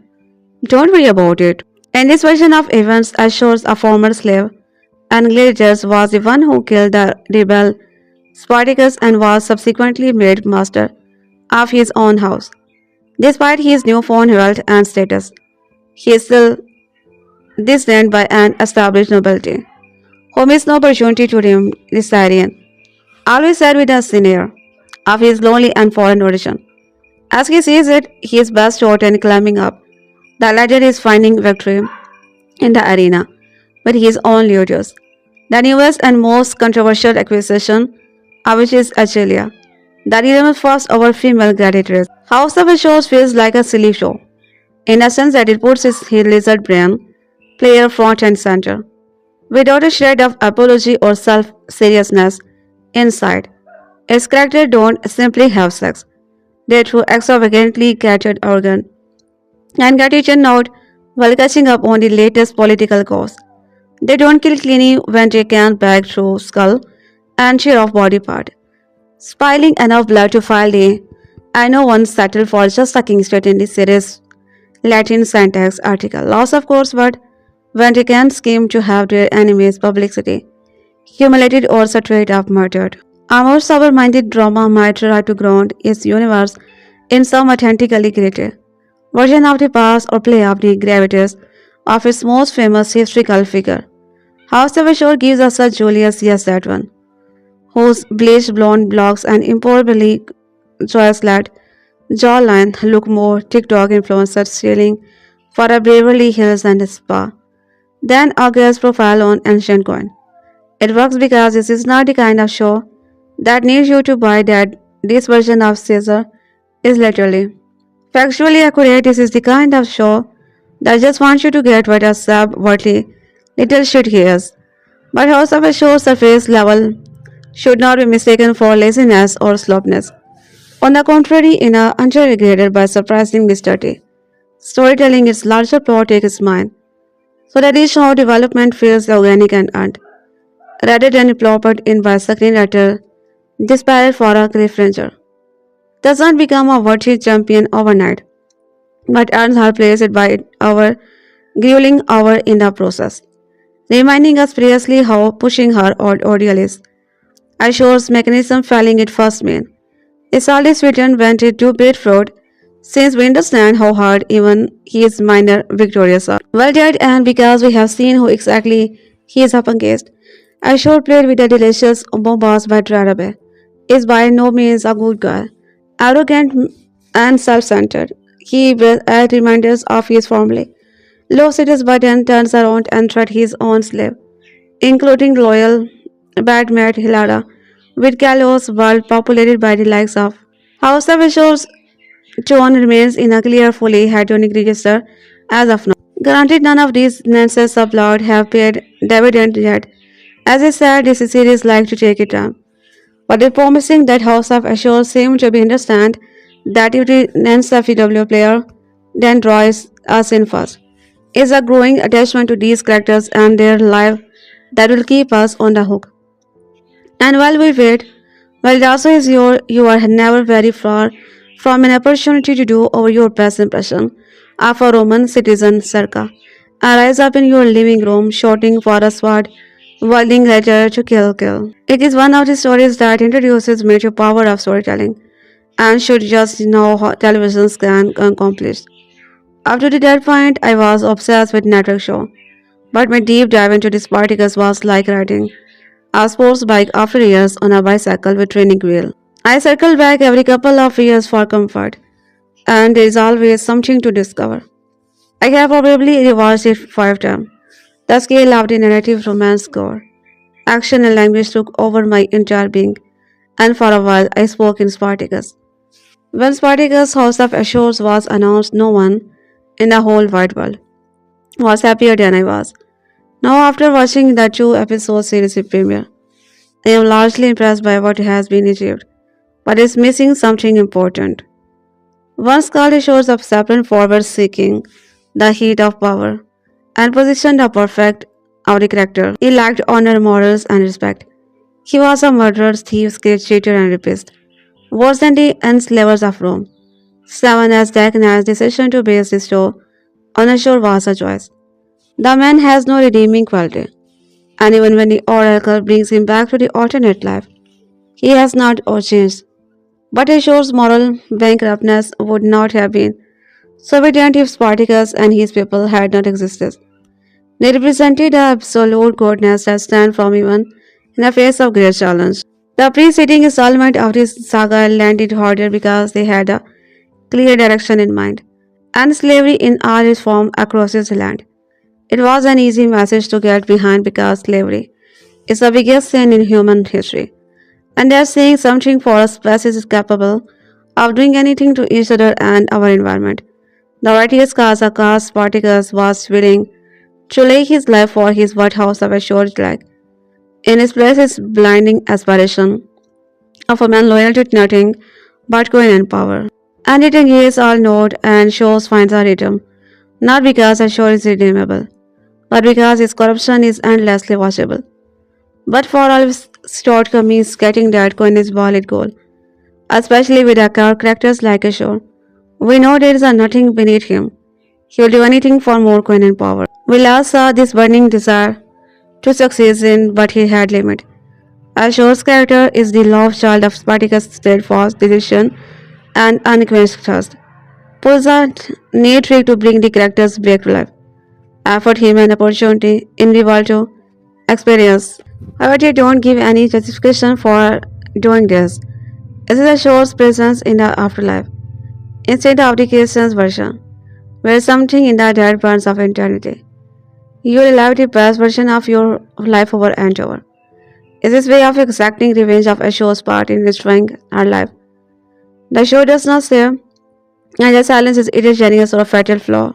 The House of Ashur's biggest faith in his ability to recapture this world without missing a beat.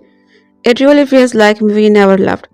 It doesn't seem like 12 years have passed since Spartacus, the war of the damned. The nostalgia here started when we find ourselves in the House of Ashur. For me, the house of this houseless character is like nothing else in Rome, and seeing the ludus once again full of gladiators is exciting. Something are the same yet much has changed.